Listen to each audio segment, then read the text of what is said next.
On August 23rd, 2011, I will be releasing the Source Field Investigations with Penguin. This is a brand new book that has summarized 30 years worth of research into some of the most amazing and astonishing information that I've ever seen in my life. This is also the inauguration of our Boston Convergence Conference, where we're all gathered here for the whole weekend. So the video that people are going to see online, that's only going to be the first half an hour of a 16-hour talk. So what I'm doing here is just summarizing what we get at the beginning so that you're going to see an overview of this whole thing. The book starts out with a very interesting discussion about hypnosis, and we're going to get into that in just a minute. Hypnosis being the idea that we're walking around in some sort of trance, and I will explain what I mean by that. The trance that we're walking around in is what we call reality, because ultimately the idea of the source field is a very unique concept. It's the idea that space, time, matter, energy, biology is all being created by a universal consciousness. And that universal consciousness appears to have loving energy as its main attribute, as its main descriptor that we could use. So I propose that if this is the essence of the universe, if the universe is conscious, and everything in the universe is consciousness, then somehow the part of us that is the conscious mind must be only a small portion of what consciousness really is. And therefore, somehow we have been shielded from the truth. We've been shielded from the reality of who and what we really are. And so in a sense, it's as if we're walking around in a trance, a hypnotic trance. Now, of course, the classic hypnotist would swing a watch back and forth in order to induce hypnotic trance. But in the 1960s, they had it pretty much figured out. If you want to get somebody in a trance, let's say you're a guy and you're trying to hook up with a woman, you're trying to have sex, you use a cigar. It's a classic method. You smoke the cigar and you blow the smoke right in her face. And as it says here, blow in her face and she'll follow you anywhere. More doctors smoke Camels than any other cigarette. And Santa Claus at some point graduated from pipe smoking up to cigarettes. So the next time it's Christmas morning and the kids are like, "Mommy, Daddy, what's that smell?" "Oh, that's just Santa Claus. He's puffing away while he's filling up your chimney. Don't worry about it. Filling up your stocking. No big deal. It's just Santa." So let's face it, you could get hit by a bus tomorrow, so go on, have a fag. That's what they used to call it, honestly, you know. These advertisements that I showed you are advertisements that are intended to manipulate public opinion. They're actually hypnotic inductions. We have been given so many programs to think a certain way, to feel a certain way, to behave a certain way, and the advertisements just drill that into our head over and over again. And those advertisements are but a subset of a much greater hypnosis that is what we would consider common thinking. What do people think reality is? What's commonly accepted? What's considered common knowledge? Some people seem to be able to have telepathy, even telekinesis, very unusual, profound abilities. And the question keeps coming up, why do some people have this ability and others do not? And what is the source field? How do we access it? So over the course of this weekend, we're going to be answering that. And I touch on those questions in the book as well. One of the first real exposures that the mainstream had to hypnosis was the work of Dr. Cleve Baxter. Now, Dr. Cleve Baxter actually was working for the military and researching hypnosis on the side. And in the course of his research into hypnotic trance states, he actually took a very aggressive move. He hypnotized the secretary of the commanding general of the Counterintelligence Corps in December 1947. Now imagine this. He walks into her office. There were very few books to read on hypnosis back then. So he had just read everything he could on the subject. He'd already had success with this in college, but then he went on after college to go into the military as a result of Pearl Harbor. So as a result of his interest in hypnosis and having seen it work before, many times before, he actually got this secretary to take a highly classified document out of a folder and give it to him while she was under hypnosis.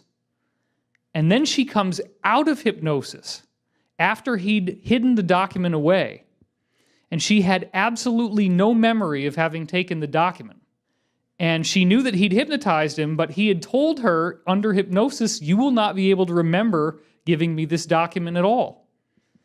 And there's some part of our mind that just obeys the command. If you're given a command while you're under hypnosis, this part of you just very blindly obeys.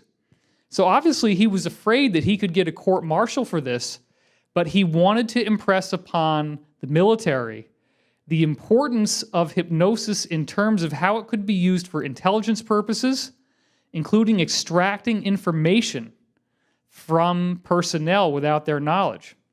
Well, a letter came through very shortly after he submitted this whole experiment to the general, and the general estimated that this was of high value to military intelligence. A lot of stuff that happened with the CIA got started with Cleve Baxter. He was also the one who pioneered the methods for detecting polygraph in terms of how the skin electrical activity varies depending on whether you're telling the truth or telling a lie. Baxter found out that people who were lying would have a much higher amount of electrical activity on their skin. That was the basis of the polygraph.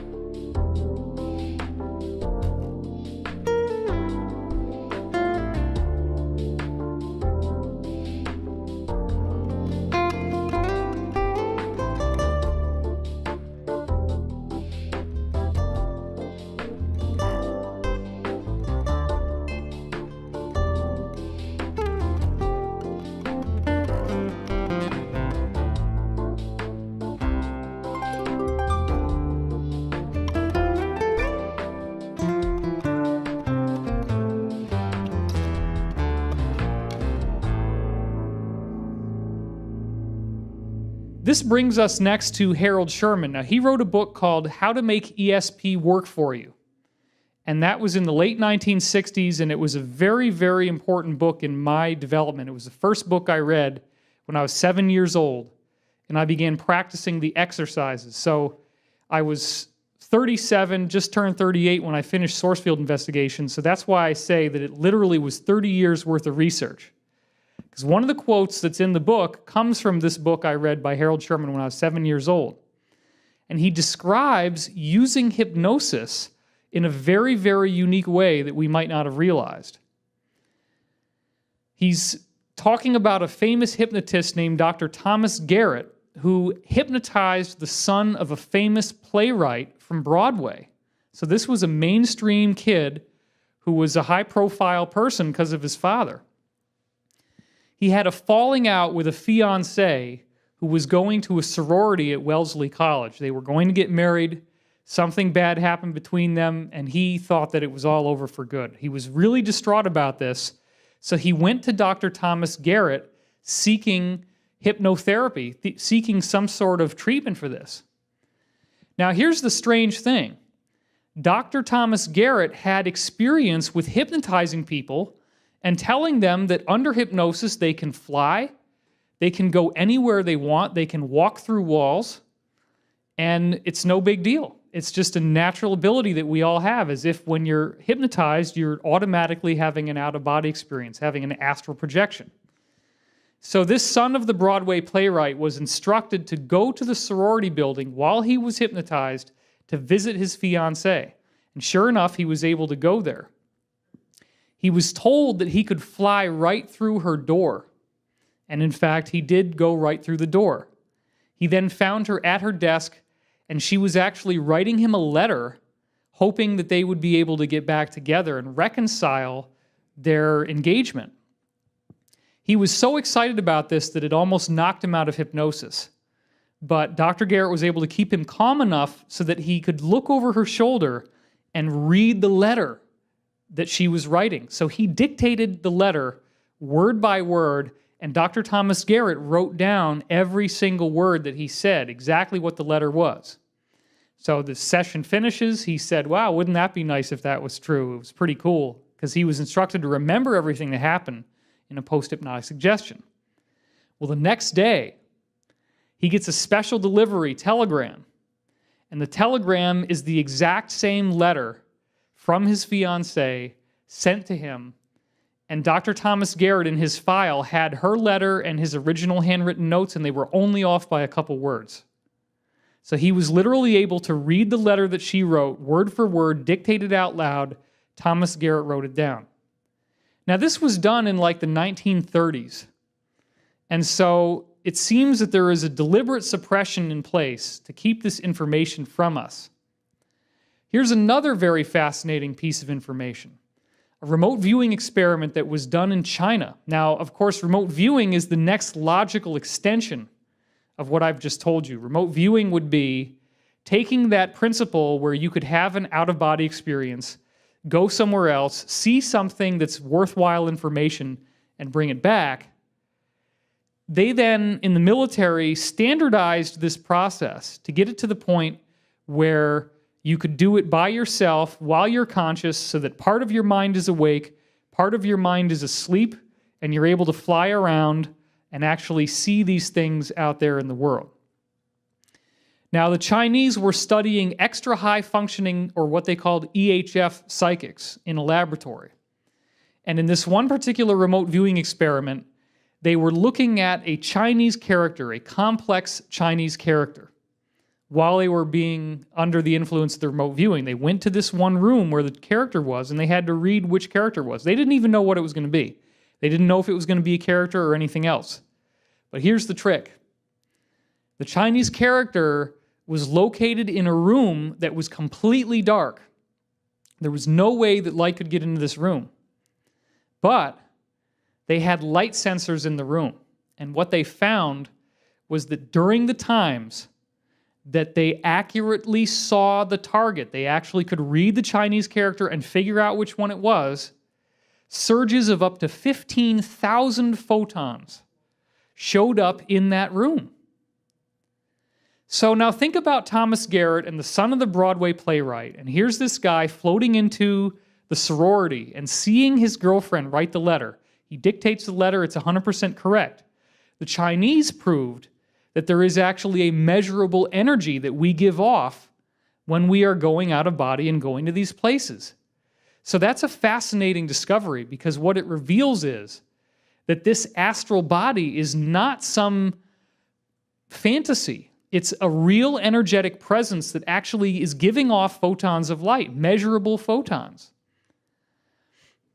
So another very interesting thing with hypnosis is the idea of a post-hypnotic suggestion. Cleve Baxter, who I showed you before, would use post-hypnotic suggestion in front of large audiences. Specifically, what he would do in many cases is tell someone who was under hypnosis, when you come out of hypnosis, you will not be able to see me or hear me for a half an hour. I could be walking right in front of you, but you won't see or hear anything. It's like I don't even exist. Then he brings the guy out of hypnosis. Now, sure enough, the man comes out of trance, and the whole audience is laughing, but he can't see Baxter at all. Baxter's walking around, the guy doesn't see him at all. The craziest part was that Baxter actually picked up a cigarette, lit it, and started smoking and blowing smoke clouds into the air.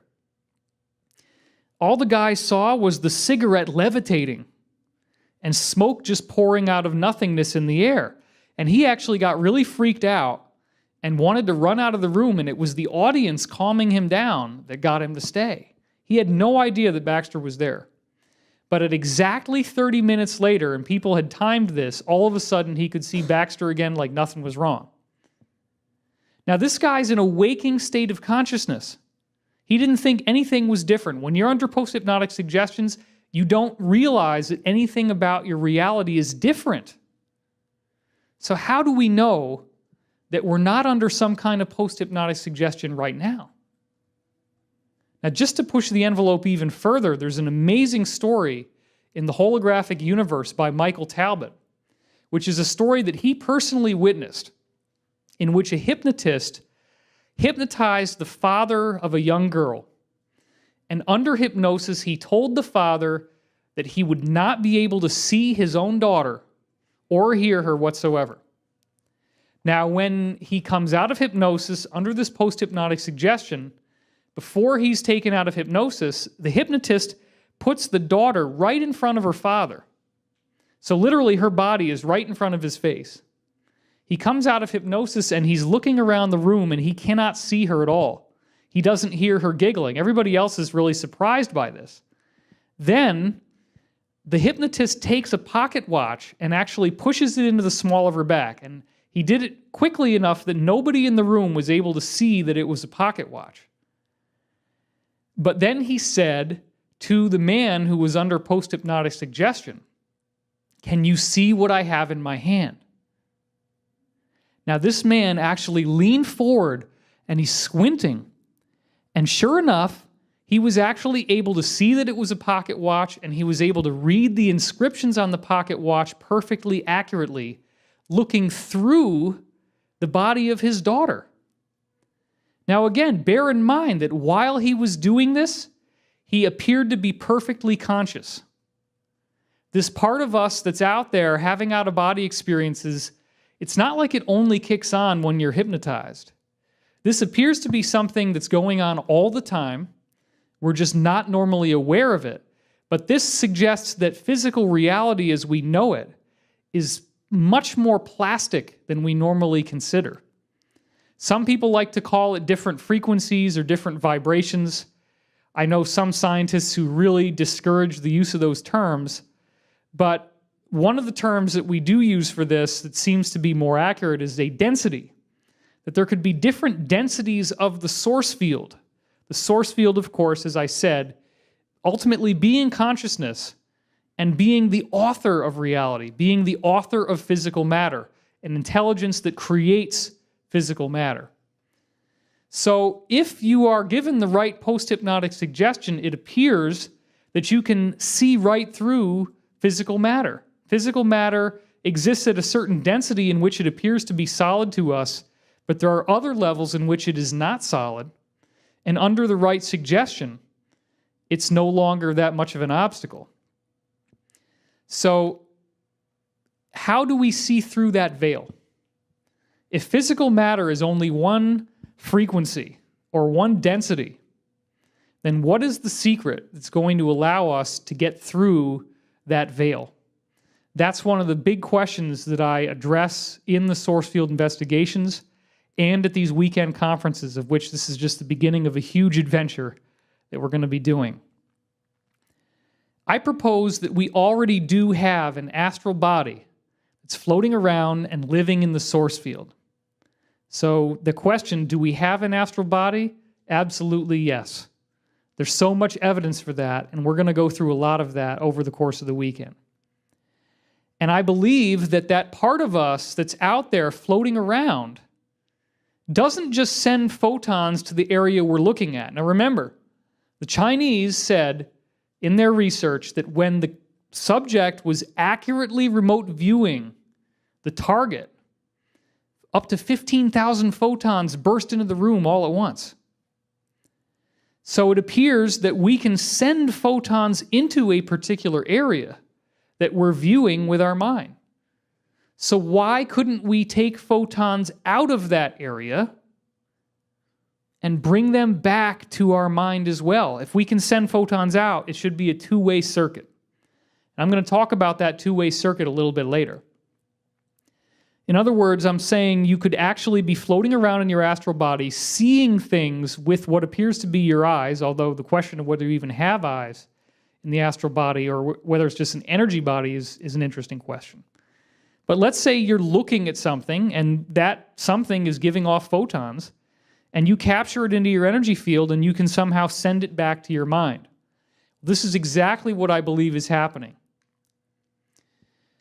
Before we go there, though, I want to talk a little bit about non-local mind. This is another very, very fascinating discussion. Because when you get into the idea of the source field, the idea that all physical matter, all space, all time, and in fact biological life is all part of a consciousness, then your mind would be the gateway. Your mind would be the access point for that infinite consciousness. This changes the whole idea of what thoughts would actually be. We're conditioned to think that thoughts occur in the mind as just something that emerges from the result of electrical activity in the brain. What if thoughts do not simply occur in the mind? What if thoughts are like satellite TV signals? Because as we're sitting in the room right now, we're being bombarded with satellite television, broadband internet movies, satellite radio, cell phone conversations. Up until recently, it would have been broadcast television, but now that's all gone into the digital spectrum. The point is, even radio waves from a radio station, there's all this electromagnetic information that's going on around us right now. And we totally accept that. But what we don't ask ourselves is, do thoughts work that way? Could the brain, could the mind somehow be able to tune into the source field, tune into these thoughts that are out there energetically, and actually pull them in and give us a direct access to what's going on in the source field? And do we share consciousness? Do we share a mind with others? Well, going all the way back to 1983, some very, very groundbreaking research was done by Doctors William Broad and Marilyn Schlitz. They were specifically investigating a branch of remote viewing called remote influencing. Now, in remote influencing, the idea is that you try to affect other people's thoughts with your own mind. And they were trying to look at it not in terms of any negative thing or voodoo thing like, ooh, let's see if we can get somebody to do something bad or hurt themselves or hurt somebody else. They were actually trying to look for positive ways to use this. So, for example, they found out that if participants came in for this particular study who had a high degree of anxiety, and they put them in a room, and then they went into another room, and the person in there doesn't know that anything's going on. They measure the anxiety level of that person. And then at a random time, with nothing else different, they spontaneously start trying to influence that person to make them calm down and be less anxious. And sure enough, as they did that, the person's own anxiety scores remarkably increased. And in case there's a skeptic watching this on the internet, yes, they actually measured it with physiological indicators. Heart rate went down, respiratory rate went down, and galvanic skin response, which is the electrical activity on your skin, like on the lie detector test. All of those physiological signals actually changed just by them remote influencing this person somewhere else. It doesn't mean that they handed him a magazine and he reads the magazine and then he calms down. Because as I said, they left him in there for a while and they measured the anxiety score and it stayed at a certain level, and it wasn't until they did the remote influencing that the anxiety changed. Now the next study is even more fascinating because they gave people tests to see how well they could concentrate. And they found that through remote influencing, they could actually improve people's ability to concentrate. You literally can have someone else do the thinking for you. They join with your mind, and you become more effective at thinking. Now, somebody can say, okay, well, maybe we have an ability to calm people down, and maybe because you calm down, that made you think better. But it can't be that there's any real information other than this general calming effect that could be transmitted. And that's not true either. In science, there is a documented phenomenon called the multiples effect. Now, the phenomenon of multiples was cataloged as having occurred 148 times by 1922. Now, what is multiples? Multiples refers to different scientists who are isolated from each other, who are not reading about each other's work, independently coming up with exactly the same discoveries at almost exactly the same time. And I'm just going to give you a few examples. Calculus was discovered independently by more than one scientist at a time. The theory of evolution wasn't just Darwin. There was other scientists working on it at the same time. Decimal fractions. The discovery of the oxygen molecule. The discovery of color photography. The discovery of logarithms. The discovery of sunspots in the 1600s. The discovery of the law of conservation of energy. 6 different people simultaneously invented the thermometer, each of whom thinking that they discovered it themselves and that they deserve the credit for it. 9 different people independently discovered the telescope at the same time, and all wanted to be credited with the discovery. Multiple individuals invented a typewriter at the same time, and 5 different people invented the steamboat at the same time. So what I'm telling you is that as we're working on these problems, as our mind is trying to solve something, and we start to have new insights, it's as if those insights are actually creating an informational field, a code that goes into this global mind that we're all sharing, and other people can access that information directly. Now, in the book, I also cite a paper from Sperry Andrews, which is actually a proposal to talk about things like this on television. And he requested something like $711,000 to finance these television programs, and he hasn't been able to get the financing, which I find astonishing, because this information is so groundbreaking, it deserves to be seen and heard by everyone. In his proposal, he includes the fact that there are over 500 studies, scientifically controlled, proving that consciousness affects biological systems as well as electrical systems. Now, the overall likelihood that this could be some sort of chance, that there could be any other explanation for why this is working other than that we all share consciousness, that we're all psychic, is less than 1 chance in a trillion. That should get some attention. I mean, at this point, we have to surrender the skepticism. And again, in the book, I bury you with data. There are so many references. I'm only giving the slightest little hints of each thing because it just goes on and on and on. But I've given you some of the most interesting ones. Scientific multiples is a wonderful example. 148 different cases by 1922. But the shared mind effect that I find the most fascinating and the most important for everyone to know today would be what I call the meditation effect. The meditation effect was proposed and tested by Maharishi Mahesh Yogi, the same Maharishi who the Beatles went to visit in the late 1960s. That's how he got so popular in the first place.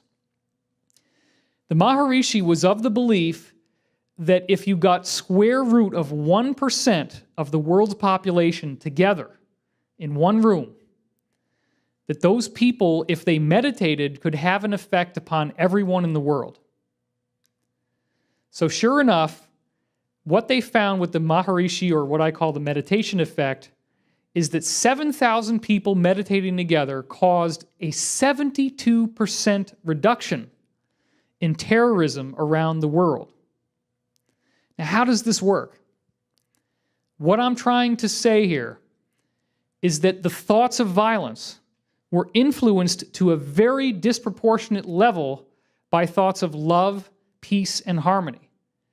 The people who were going through this meditative practice were reaching a state they called pure consciousness, which means that your mind is uplifted, you feel extremely blissful, and extremely at peace.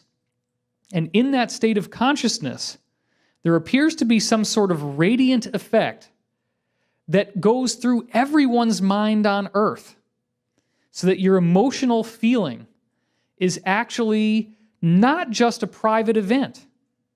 The way you feel in your mind and in your heart is influenced by the world to such an extent that 3 out of 4 people worldwide decided not to pick up that gun and commit an act of violence, not to blow up that suitcase bomb, not to crash that plane, not to dive in through the wall, or whatever it is that they want to do to cause mayhem and chaos.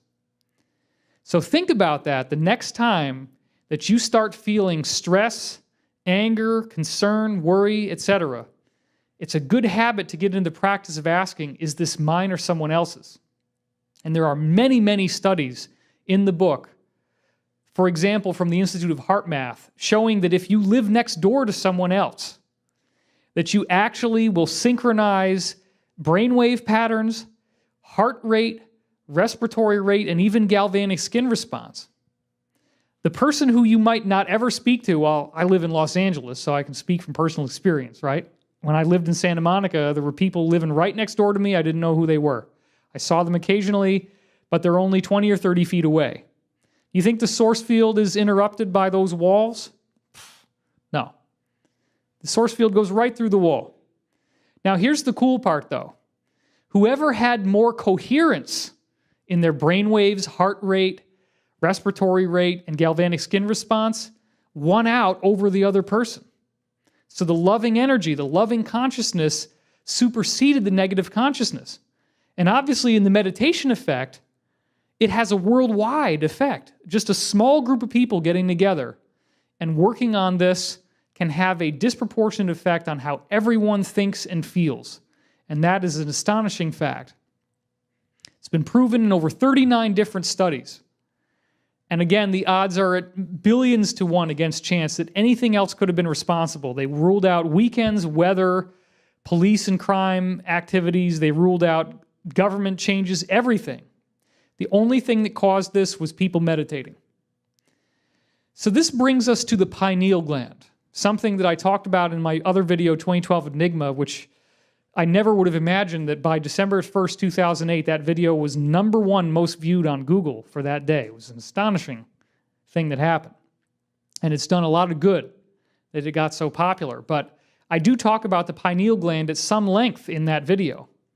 And here I want to talk about the pineal gland specifically as the center in the brain, the physiological center that is the access point between your astral body that's out there floating around and the physical body. Now, let's say you're trying to solve this scientific problem and you're trying to discover calculus, or you're trying to discover decimal fractions, or you're trying to discover color photography, and you're working on the problem. I believe that you have this astral body that's actually going around and looking for people who are working on the same problem in the source field. And when you see somebody else who's working on it, you're spying on them. And you'd probably be giving off photons in the room where that person was. But it also appears that you have direct access to the actual information of their thoughts, that you can actually pick up from a universal data bank, or at least in a worldwide data bank, the same information that they already have.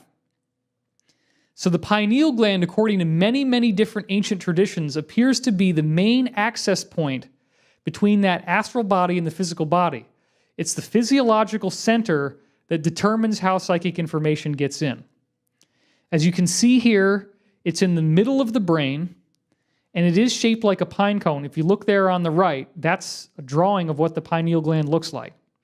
It's actually upside down from where it really is in the brain. But it is a small gland. It's about the shape of a pea.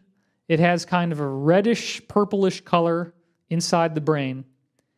And there's some interesting things about it, because when you look at these ancient traditions, we find many, many different traditions giving pine cone type examples in their literature. Now, first of all, we go to Babylon. Babylon has the legend of the primitive mountain. It is said to be the location on earth where the gods contact humanity. In sculptures of the so-called primitive mountain, it's shaped much like a pine cone or the idea of the pineal gland. When we go into Babylonian art, we see sculptures of the god Tammuz actually holding a pine cone in his hand as if this is a very important tool that he's using in his work, which may well be psychic. In Egypt, we have the Ben stone. Stones are often used to depict the pineal gland. You can clearly see in this image that the stone is shaped like the pineal gland. There are two serpents coming at it on either side. Those serpents are called the Uraeus, and they represent the Kundalini energy, which is believed to be coming up from the root chakra through the 33 vertebrae into the brain. And number 33, that sounds familiar, 33 vertebrae. Well, one of the things I have in the book is a quotation from Manly Palmer Hall saying that the 33 degrees of Freemasonry actually correspond to the 33 vertebrae in the spine, and that the goal of Masonry is to get the adept to awaken the pineal gland. But as we're going to see, it's not just Masonry that's doing this, it's major world religions of all different varieties. So many of them keep giving us the same metaphor. The Egyptian metaphor is also interesting because you'll notice on either side of that Ben stone are two birds. Those birds are called Bennu. But when the Bennu was translated into Greek, the word got changed to phoenix. So the phoenix is obviously the bird that dies and is reborn. It is consumed in flames, it collapses to ash, and then it is reborn out of the flames. So it appears that this is the pineal gland and that there's a message here about this sort of astral body that's going out there, flying around. It's dying and reborn. When you go into your out-of-body experience, you're flying around in this other form. But then it dies when you come back to your physical body, only to be reborn when you have another out-of-body experience later on. In Egyptian mythology, the staff of Osiris, and we're going to meet him in a little bit here, has a pine cone on the top with the two Uraeus serpents intertwining up towards it. Again, this represents the Kundalini spiral, and those two serpents twining together, according to many scholars who are sort of on the fringe, also could represent the DNA molecule. When they spiral together, it looks like the double helix.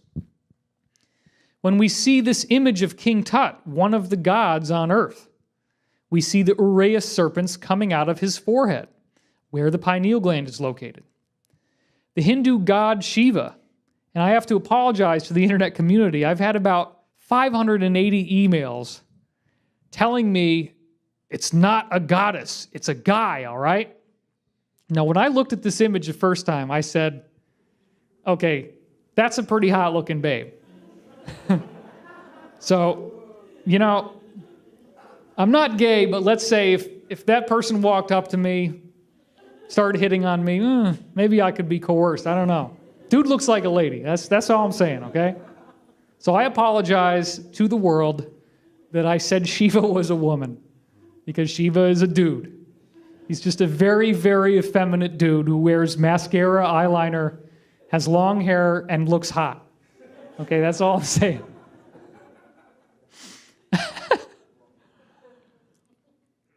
So this man has this interesting hair, which is stylized to look like the pineal gland.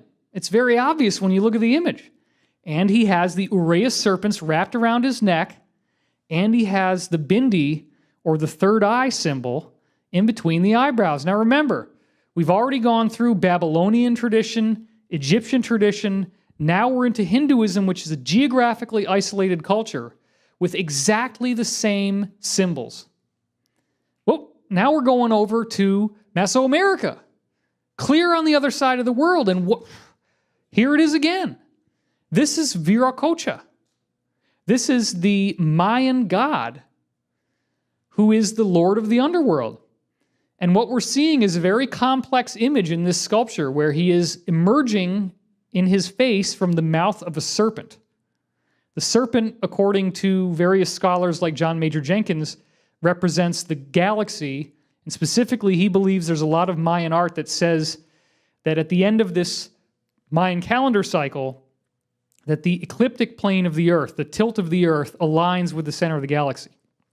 It's actually perfect around 1998, but it's pretty close to 2012. So that's one of the things we have.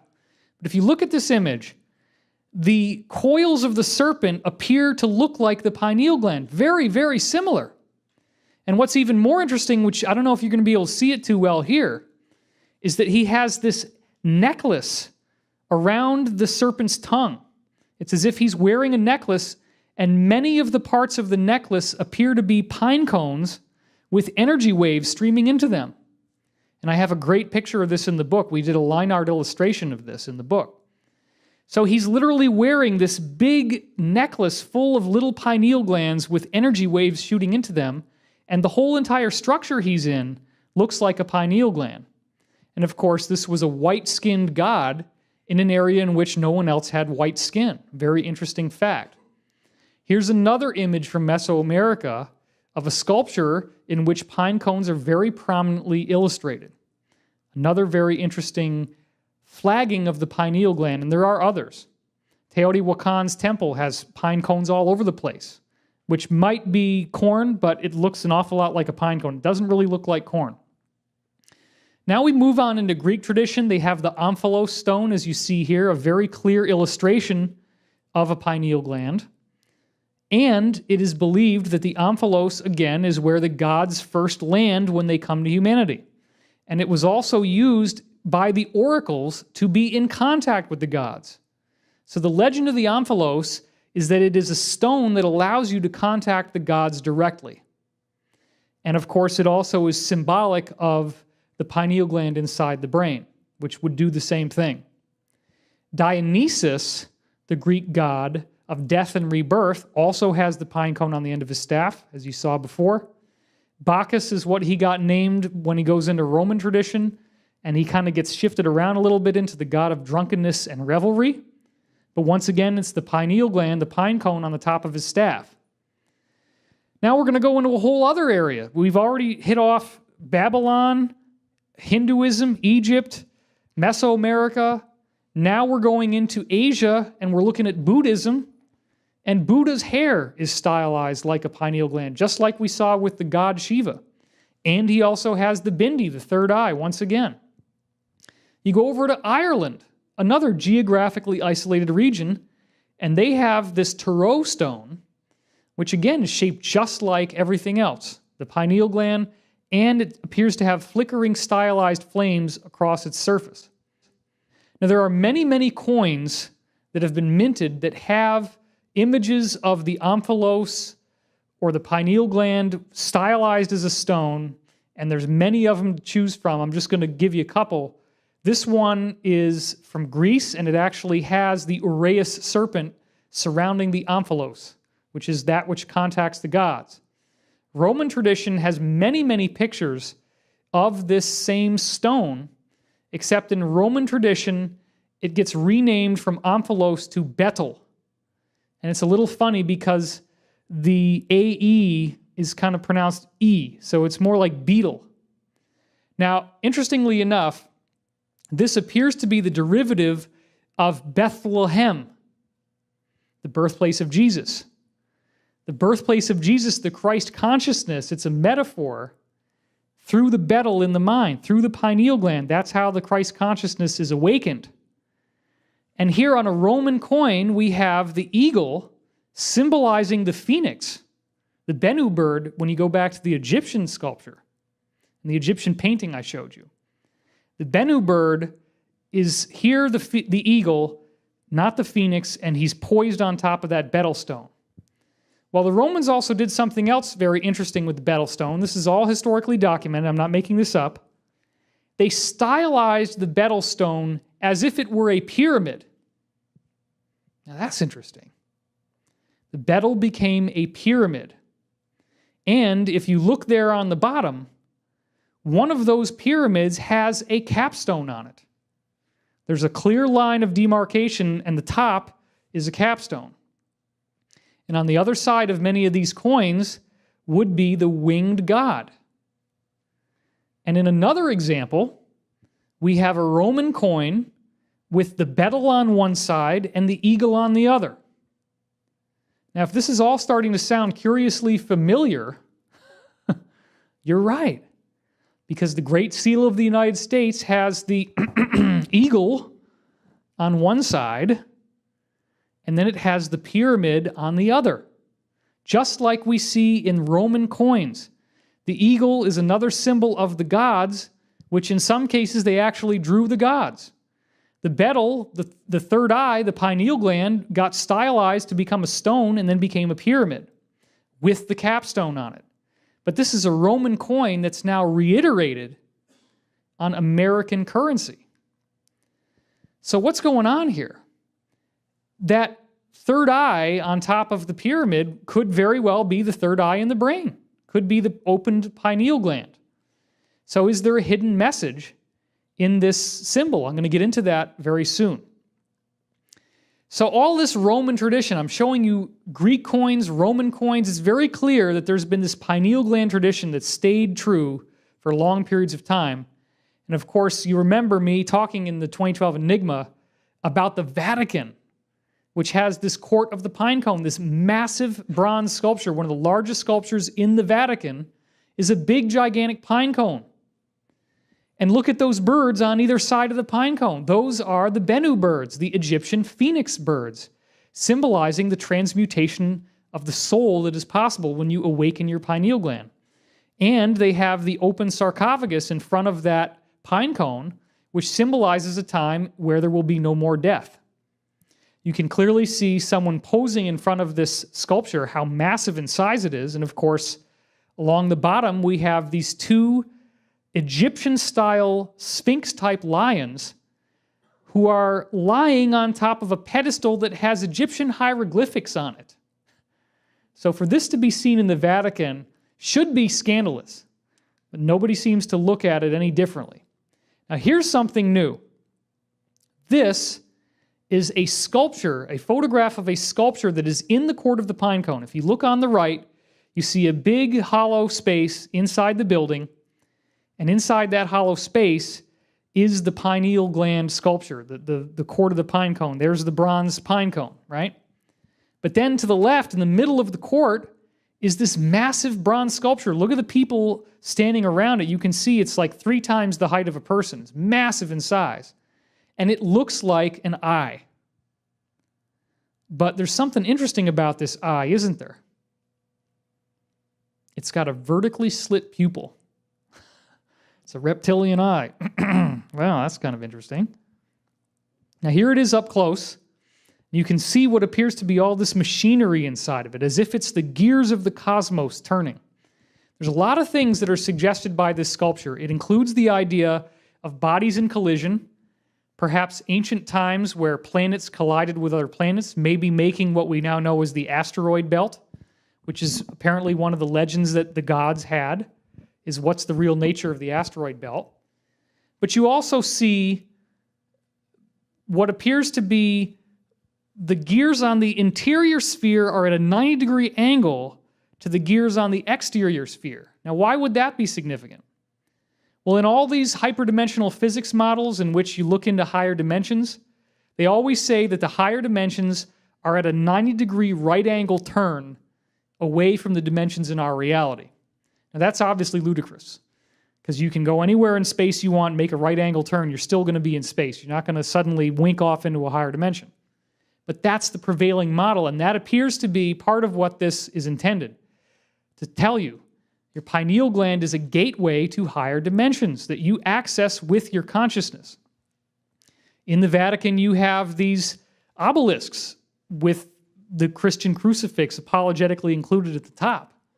So they're clearly borrowing from these ancient Egyptian mythologies, showing that there's an obsession with this stuff, right on up through the staff that the Pope himself is holding, which has an unambiguous pine cone right above the part where his hand is, and below the part where Jesus is, representing, again, the Christ consciousness. And Jesus is on a tree, representing the world tree, this consciousness field that we're all a part of, all the branches of the tree connecting everyone's minds together and connecting us out to the universe. Well, that pine cone seems to symbolize the Pope's mind being in direct contact with that Christed awareness, with that higher consciousness. And even in the Bible, just so that Christians don't feel left out, there are some absolutely obvious quotes from Jesus that clearly indicate that he was aware of the pineal gland and how important it is to any spiritual path, including the positive, loving awakening of consciousness that he was trying to teach us. In the book of Matthew, Jesus says, "The light of the body is the eye. If therefore your eye be single, your whole body shall be full of light." And that's chapter 6, verse 22 in the book of Matthew. If your eye be single, your whole body shall be full of light. It doesn't mean that you got to poke one of your eyes out in order to become psychic. It's saying that when your pineal gland opens, your body becomes enlightened and aware. Jesus always was speaking in parables, so this is a hidden metaphor for the pineal gland. Well, let's not leave out Islam, the Muslims. Here is an illustration of Mecca and this building that you see with massive numbers of people around it in the middle of a pilgrimage. Now, the building is normally covered by black curtains, as you see here.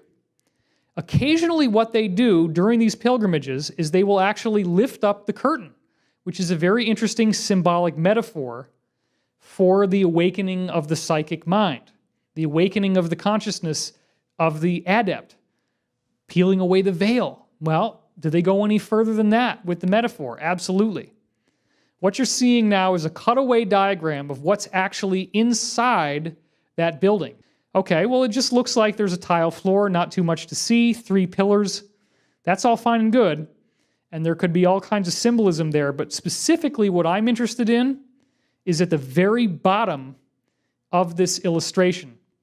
If you look carefully on this illustration, you can see at the very bottom that there is what appears to be an eye, but it's tilted vertically. Inside this metal sculpture is the Kaaba stone, the actual piece of black stone that is believed to be an extraterrestrial artifact in Islam. And people go up on their pilgrimage and they kiss the stone.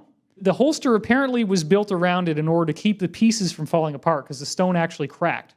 The whole reason why everybody goes to Mecca is they circumambulate around this building, meaning they walk around it in circles, they go up to the stone and they kiss the stone.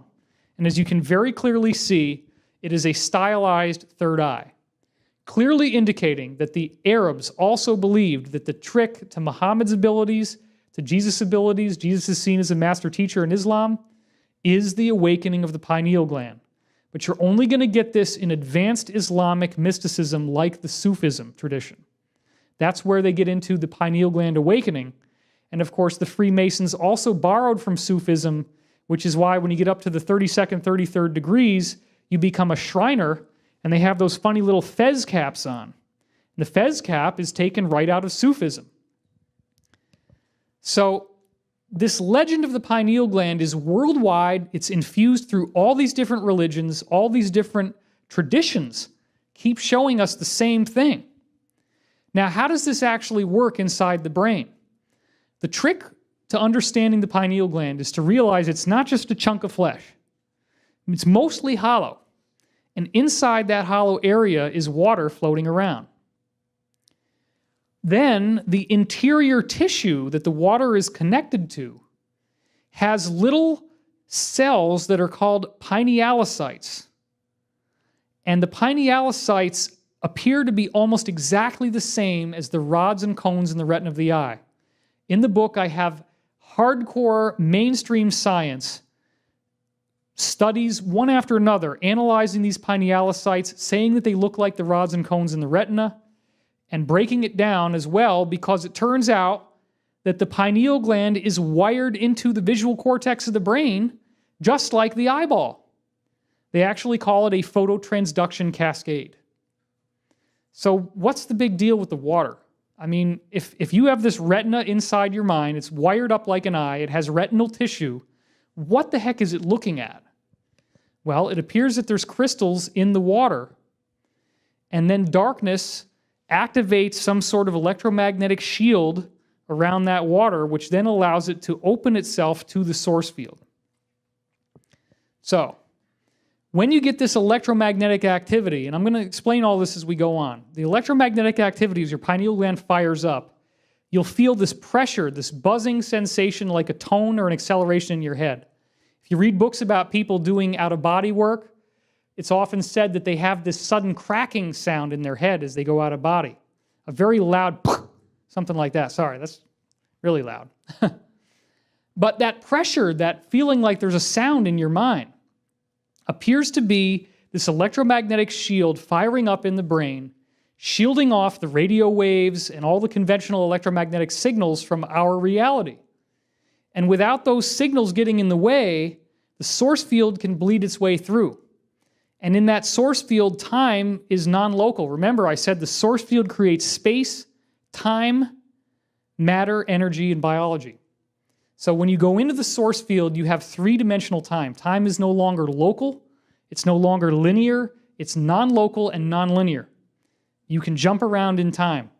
And that's a discussion I got into in 2012 Enigma, and it's a discussion that I go into great detail about in the book with amazing, voluminous new information about this three-dimensional parallel reality that intersperses with our own reality all the time. Water appears to be the key. The water that's floating in the pineal gland is one of the main things that is able to flip-flop back and forth from our reality to a parallel reality. And I explain how that flip-flopping is possible in the book.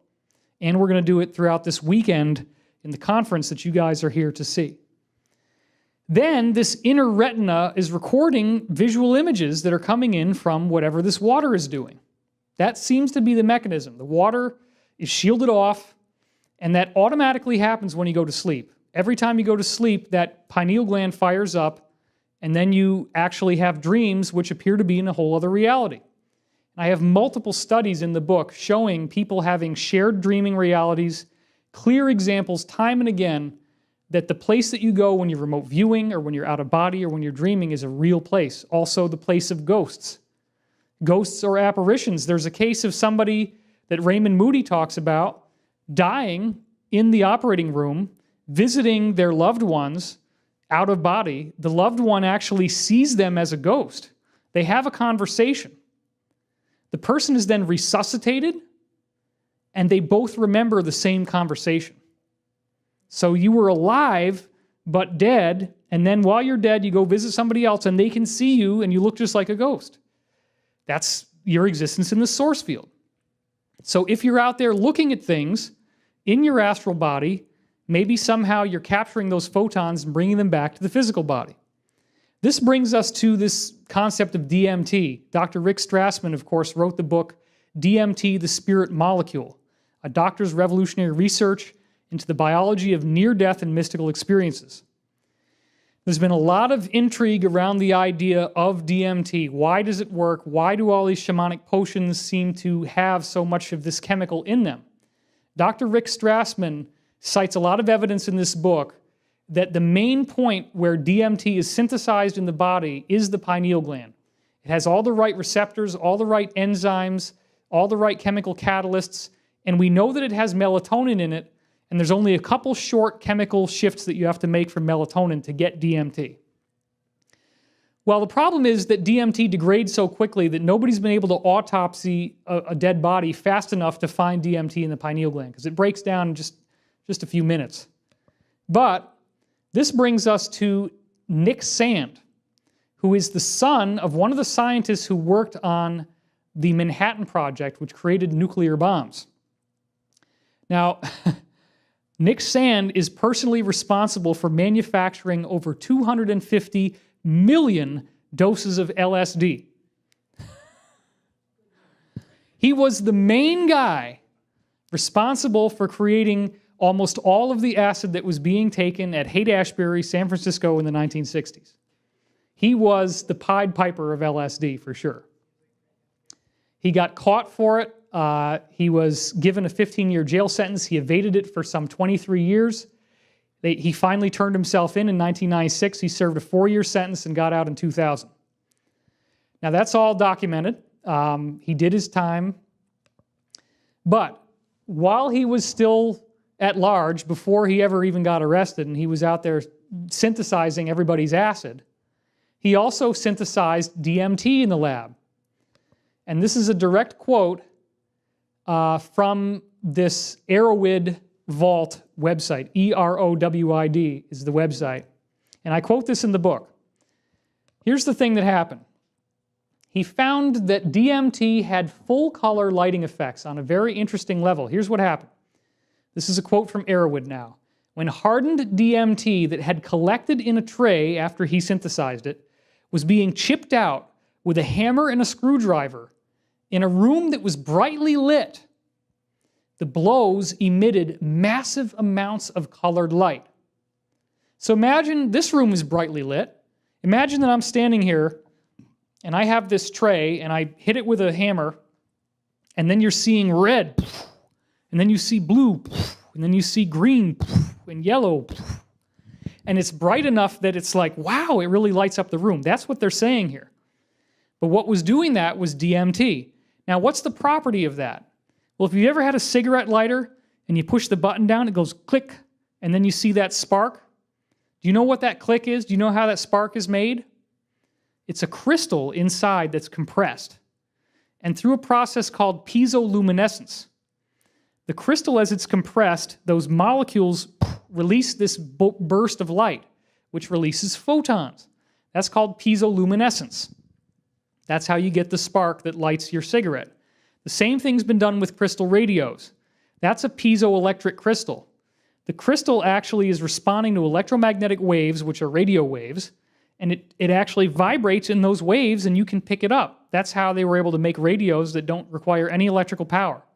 The electromagnetic frequencies of radio waves make that crystal vibrate, and then you can listen to it and pick up the radio. And depending on how tightly you compress the crystal determines what radio stations you'll get.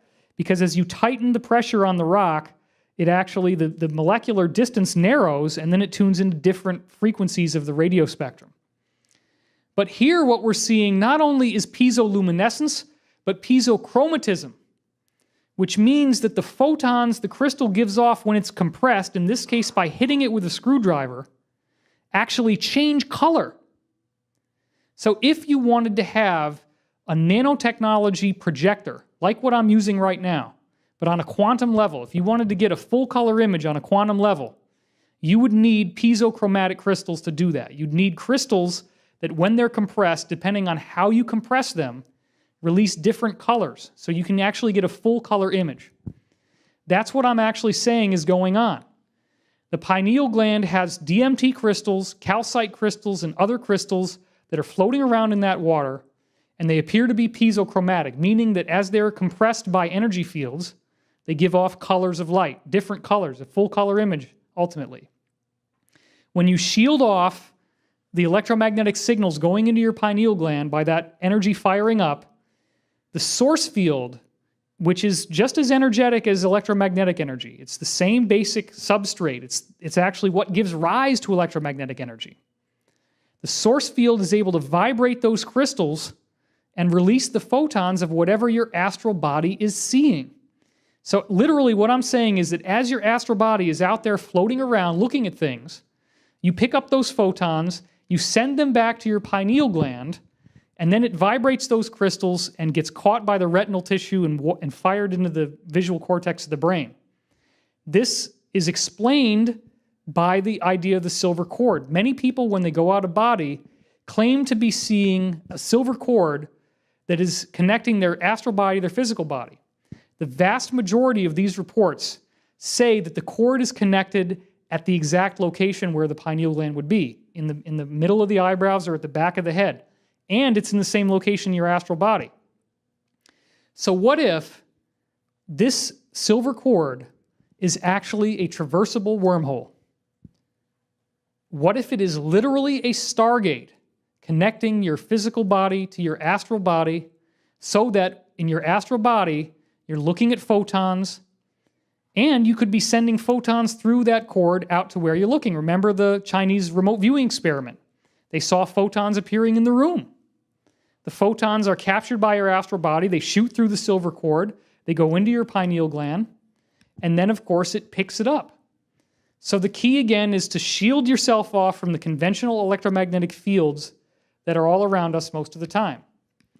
It's important to realize, too, that the water inside your pineal gland is the trick. If you don't have the water fully flowing, then calcium is going to build up because the pineal gland is not protected by the blood-brain barrier. So that calcification can actually grab onto the DMT crystals, the calcite crystals, and this has all been documented. Believe me, I'm not making this up. It's all in the book.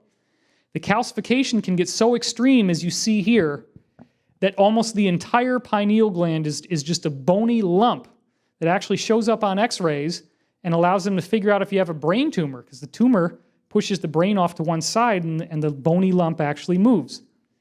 So look, you don't want this to happen.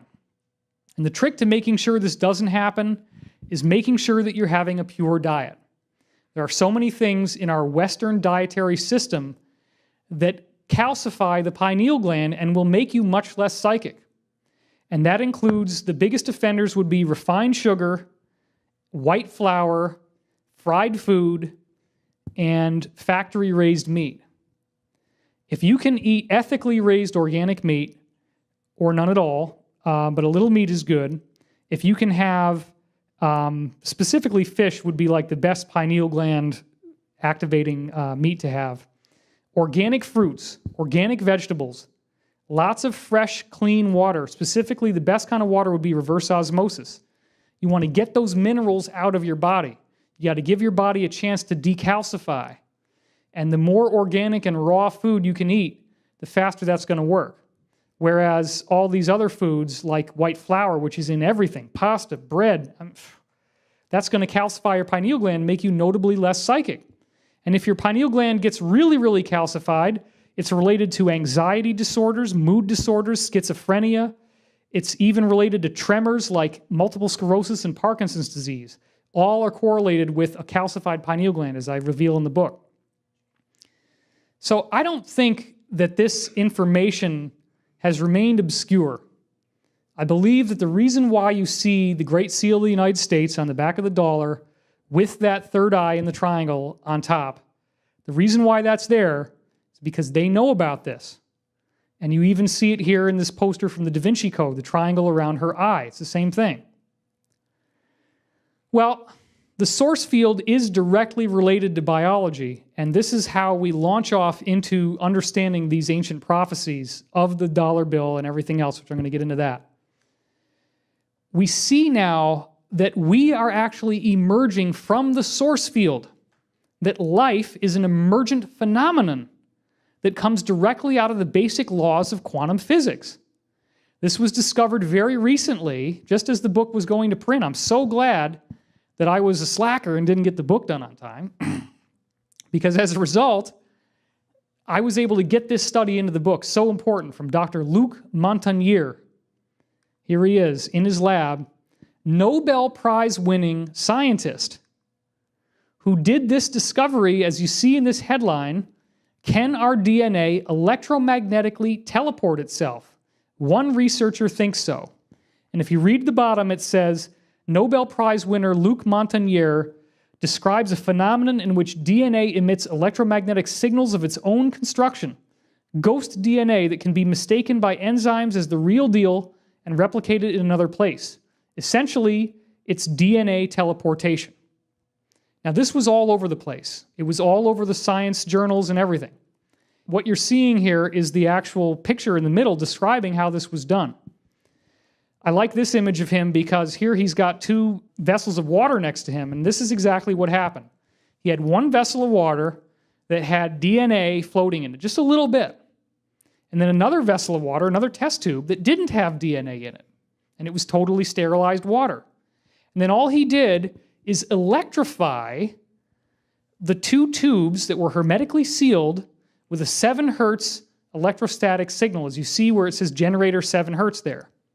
The tube on the left has the DNA, the tube on the right does not, but then after 18 hours of zapping, the tubes that did not have the DNA in it had all of the exact signatures of DNA being there. That's an astonishing fact. And it's very controversial, it's very cutting edge, because how in the heck do hydrogen and oxygen molecules in purified water turn into DNA? It completely boggles the rational mind. How in the heck could that happen? But it goes beyond that. This scientist, Professor Ignacio Pacheco, came up with this study, which is a big mouthful. But what we really want to focus on here is what he did. Pacheco takes a tube of regular water with sterilized beach sand that had been heated up to 1,000 degrees Celsius. He then lets it cool off. He puts it inside the test tube with the distilled water. He caps it off, and he sterilizes that, and then waits 24 hours, and this little scum grows at the top, which he called a surfactant, just to be scientific. Scum doesn't sound scientific enough. Now, if you don't sterilize the beach sand, if you just take this beach sand, dump it in the tube, sterilize the tube with the water in it, wait 24 hours, scrape it off, and look at it under a microscope, this is all you get. Just a bunch of blobs.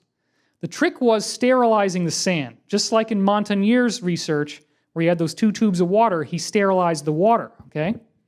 In this case, he gets these little guys growing in the water. But all it is in there is sterilized beach sand. This one actually looks almost like a brain. It's got 2 hemispheres. This clearly looks like it was the beginning of a plant that was growing. Obviously, it broke off in the course of going on the microscope slide. You can see where the stem broke off, and obviously the roots are no longer visible. And then even individual leaves started falling off from these little plants that were growing. Here's one of them. And here it is up close, an image of the cells inside the leaf.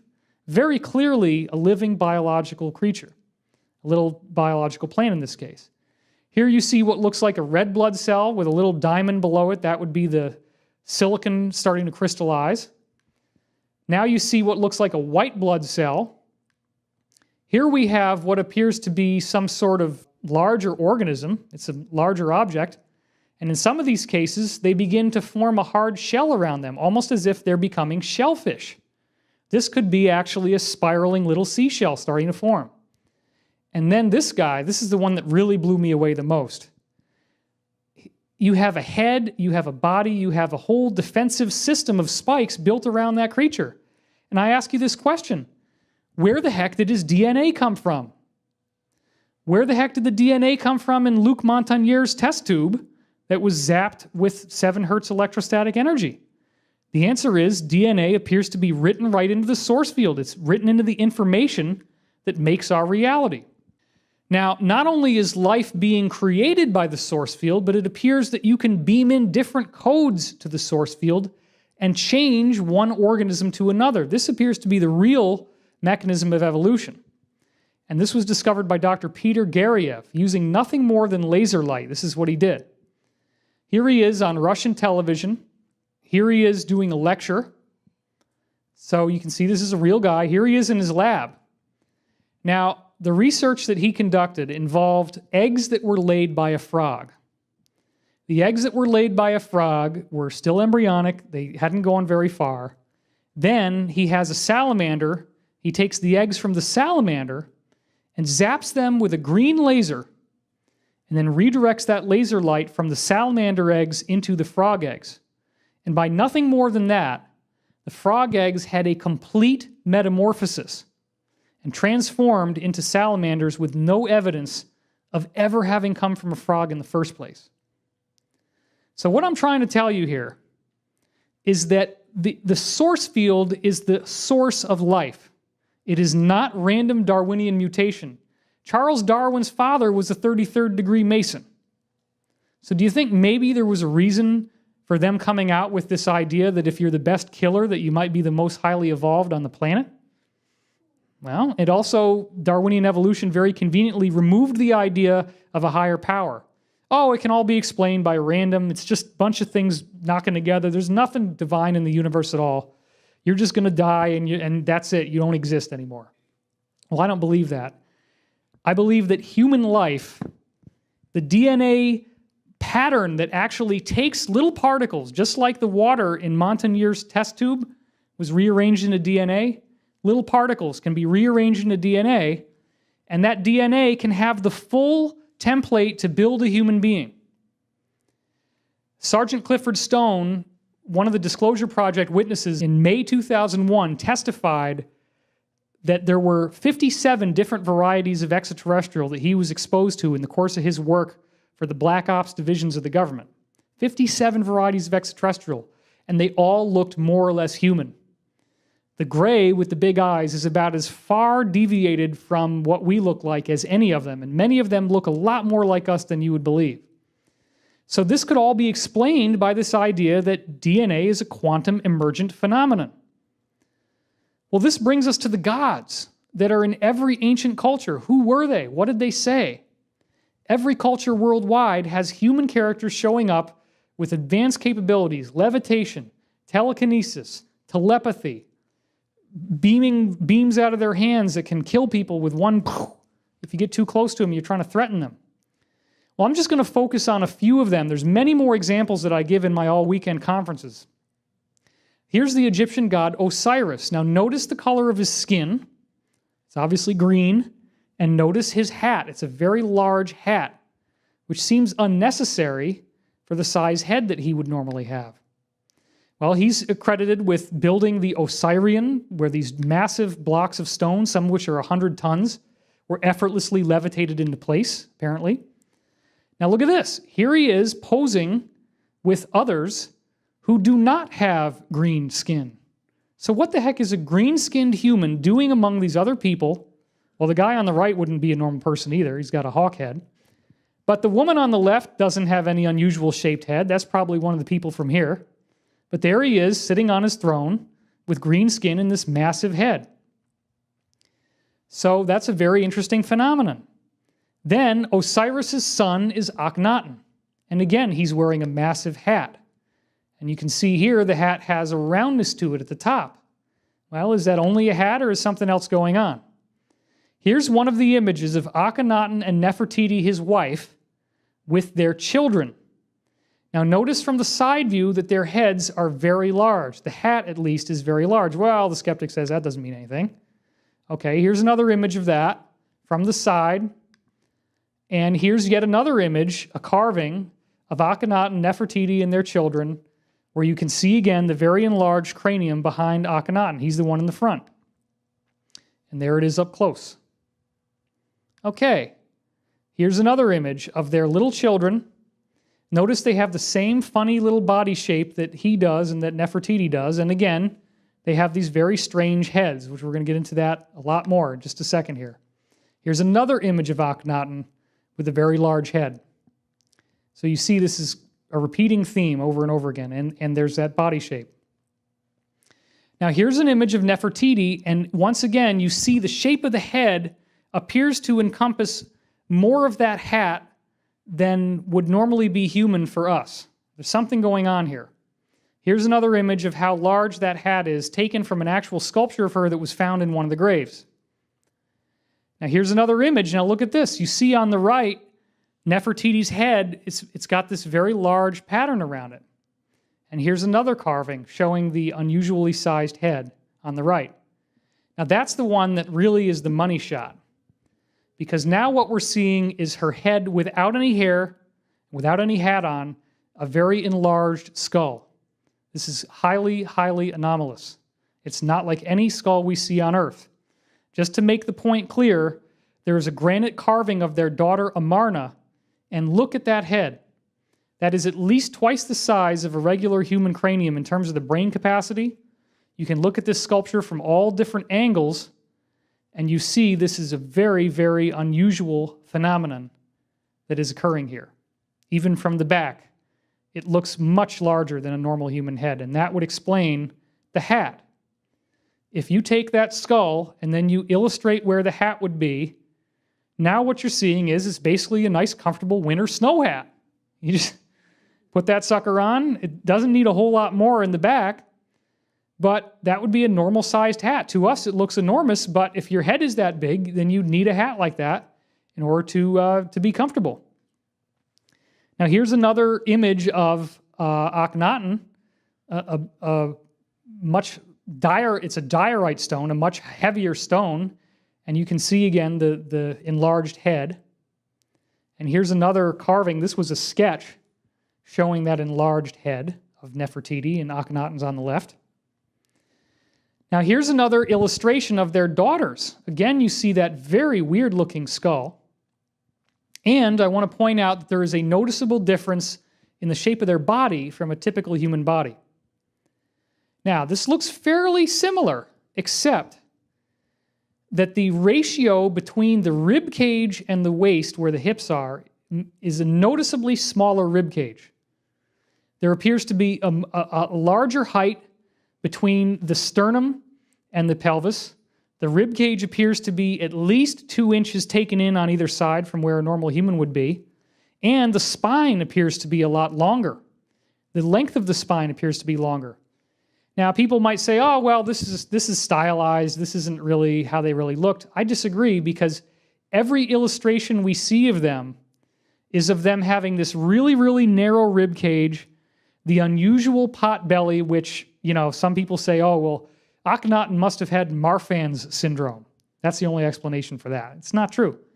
Everybody's got the same thing. And here we see when they're with their children, the children appear to be fully proportional adult proportions while they're still at the size where they should normally look like infants. So it appears that their heads come out smaller, and you can actually see that same oddly shaped head in the children. And here it is again, an illustration of these children. And they all have that same funny shaped body. You can especially see it in this one. First of all, look at the proportion of the child to Akhenaten. The child is only up to his knee, but it has almost an adult proportioned body. It has that same narrow rib cage, that same funny pot belly shape. Now we go to King Tut. Same thing. He's got that big, big hat on. Once again, this is a little gold sculpture of him. Now here's a sculpture of him taken from the front. This is not the one you usually see.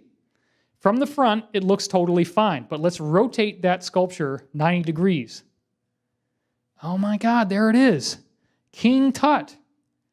Nobody would have ever thought that King Tut wasn't a normal human being born on Earth, but when you see his head from an ancient Egyptian sculpture, it's too big, just like the others. And there are all these skulls that have been found that look just like that. These are over in Peru. Elongated skulls, just like what we were seeing here. Multiple skulls have been found like this, some of which are actually at the Rosicrucian Museum, the AMORC Museum, a little north of San Francisco. You can actually go see these skulls. So this is not something that's been fabricated. These have been discovered. They have yet to be explained. And when the gods came here, they brought with them a message, a mythological message, the most important thing they wanted us to know. They kept doing it over and over again, and they encoded this secret into all these different mythologies. The secret is this: a 25,000-year cycle in the Earth's orbit, which is called the precession of the equinoxes.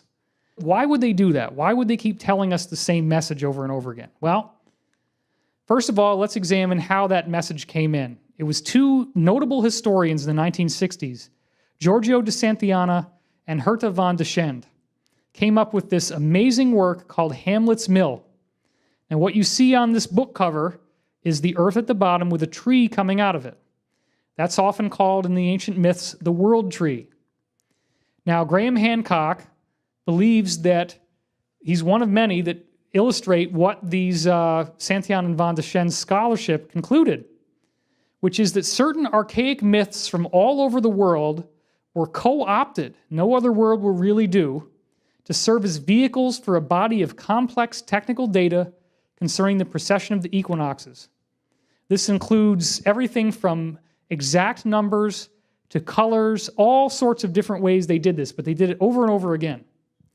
This is a mill. This is what you use to grind grain. In the middle of it is a central axis. Then you have a sideways pole coming off of it at 9 degrees with a millstone through the pole. The pole goes through the middle of the millstone. And then you grind the millstone around this well where you put your seeds in. And then the seeds get ground up and they turn into grain. Then you pull the grain out through that little channel that you see in the front on the left. Here's another illustration of a different mill in which all the grinding is done in the middle of a bowl-shaped declivity, but you again have the central axis. Now, in these ancient myths, what they keep having is the idea that this central axis of the corn mill breaks, and that the whole mill breaks down, but that in the aftermath, there is this golden age that's created. Now, Santillana and van de Schend believed that this metaphor of the corn mill is a metaphor of the Earth's axis. That as the miller is going around and grinding, it's the equivalent of the Earth's axis spinning in this 26,000-year cycle. And then these myths also have all the numbers of the precession, all the exact technical data is there.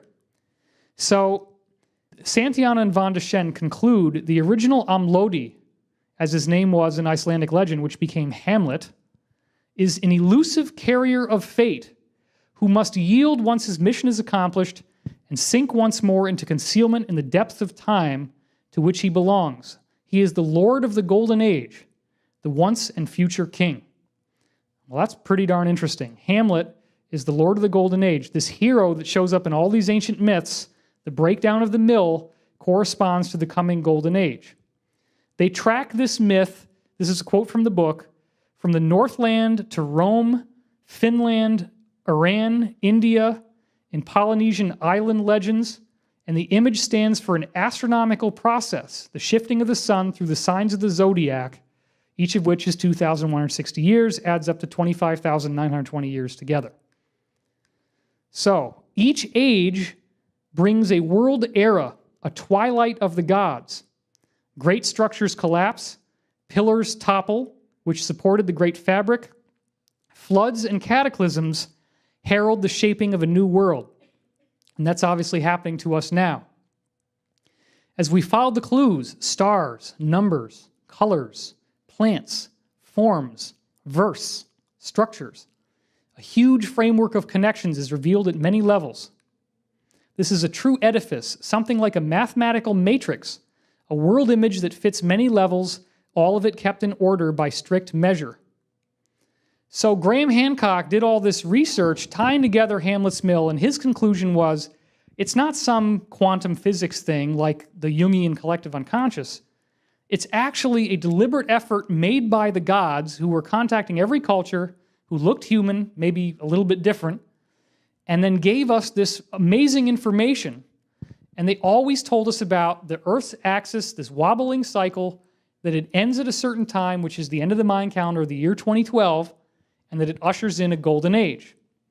Now, in my work, and it's extensively documented in the book, I have gone through the entire solar system and showed how the planets are all experiencing climate change, just like the Earth. This appears to be the literal fulfillment of the 2012 prophecies. And in the book, I also argue, and we'll do that throughout the rest of this weekend, that the galaxy is pushing us into this new energy zone, that the solar system is actually colliding with a cloud of energy that has a higher, I hate to use the term, but vibrational frequency. It's a higher density of energy in the source field. And that higher density is speeding up the vibration of atoms and molecules on Earth. It's making everything rev up and go faster and faster. Well, sure enough, if you actually go back through the fossil record, we find that there is a 25,000-year cycle in human evolution. 50,000 years ago, more or less, everybody on Earth suddenly started to use tools that were not just for survival, but had ritual purposes for making art and for religion and spirituality. 50,000 years ago, boom, everybody gets this upgrade, and they start doing that. 25,000 years ago, all of a sudden the Neanderthals die out worldwide. And we also have at the same time a dying out of all these large creatures like the saber-toothed tiger and the woolly mammoth that were threatening to human life. Now we're at the end of another cycle once again, and we're seeing Dr. John Hawkes, a University of Wisconsin anthropologist, showing us that in the last 5,000 years, human DNA has evolved 100 times faster than ever before in history, to the point that the DNA molecule is now 7% different on a molecular level than it was 5,000 years ago. So I believe that this will be a shift in space, time, matter, energy, and biology as we know it. I lay out all the clues for that in this book, and throughout the rest of this weekend, those of you who are lucky enough to be here, you're going to hear the whole thing. Hundreds and hundreds more slides coming. This is just an introduction. All of this with the interplanetary climate change and the measurable DNA change that's happening now that also happened 25,000 years ago, that also happened 50,000 years ago. This is the smoking gun. The gods knew what they were talking about. That wobble in the Earth's axis doesn't appear to be happening randomly. It appears to be the result of a force field that is pushing its way through. And as the Earth is actually pushing through the field, it exerts torque on the Earth's axis. And the field, whatever the structure of energy is the Earth is moving through, it takes the Earth 25,920 years to move through that energy, which I'm going to argue is geometric in nature. That energetic geometry takes 25,000 years, 920 at the end, 25,920 years to move our way through. And then this energy shift occurs. The Founding Fathers appear to know everything about this. Now, if you want to know what's really going on with the so-called Illuminati and why these people are so interested in preserving their bloodlines, why there's a royal succession right of kings, it's because those people with the funny heads, they didn't disappear. They've been here and they've interbred more and more, and they look enough like us that you don't see the difference. In fact, 15% of everybody on Earth in all different races, regardless of whether it's Asian, African, whatever, 15% of everybody has measurable extraterrestrial DNA. That's one of the things I heard from these guys on the inside who work in these black projects. So it's not like it's only this selective group, but they still want to preserve that magical power that they had in that other form when they were in this godlike form. That's what they trace themselves to. If you get to the highest levels on the inside, they laugh at you. You've seen these images of Egyptian gods so many times, but because you're not conditioned to think that extraterrestrials could look just like you and me, you don't notice the differences. You don't notice the narrow rib cage. You don't notice the funny waist with the little pot belly. You don't notice the elongated skull. You don't think about the fact that those skulls have actually been found, that humans could evolve on other planets from a galactic quantum template that literally takes Luc Montagnier's test tube with water in it and turns that water into DNA, or takes Pacheco's test tube with water in it and a little sand that's been sterilized, and you get these little microorganisms growing. I'm saying that's going to happen on any planet, and it's going to spiral its way into humanity. And human beings can get to a much higher level of evolution than what we're at right now here on Earth. And I believe the Founding Fathers inherited this prophecy directly from these gods who then, over time, just blended in with the population. So let's look at some interesting things about the Great Seal. First of all, at the top, it says Annuit Septus. Anu, the word root of Anu is year, like annual. Septus is conception, it's born. So it means the year is born. But in this case, the precession, the 25,920 year cycle, is also called the Great Year. And circumstantial evidence, which is very strong, and I'm going to show you all that evidence, shows that that's the year they're talking about being born. It's the end of the cycle.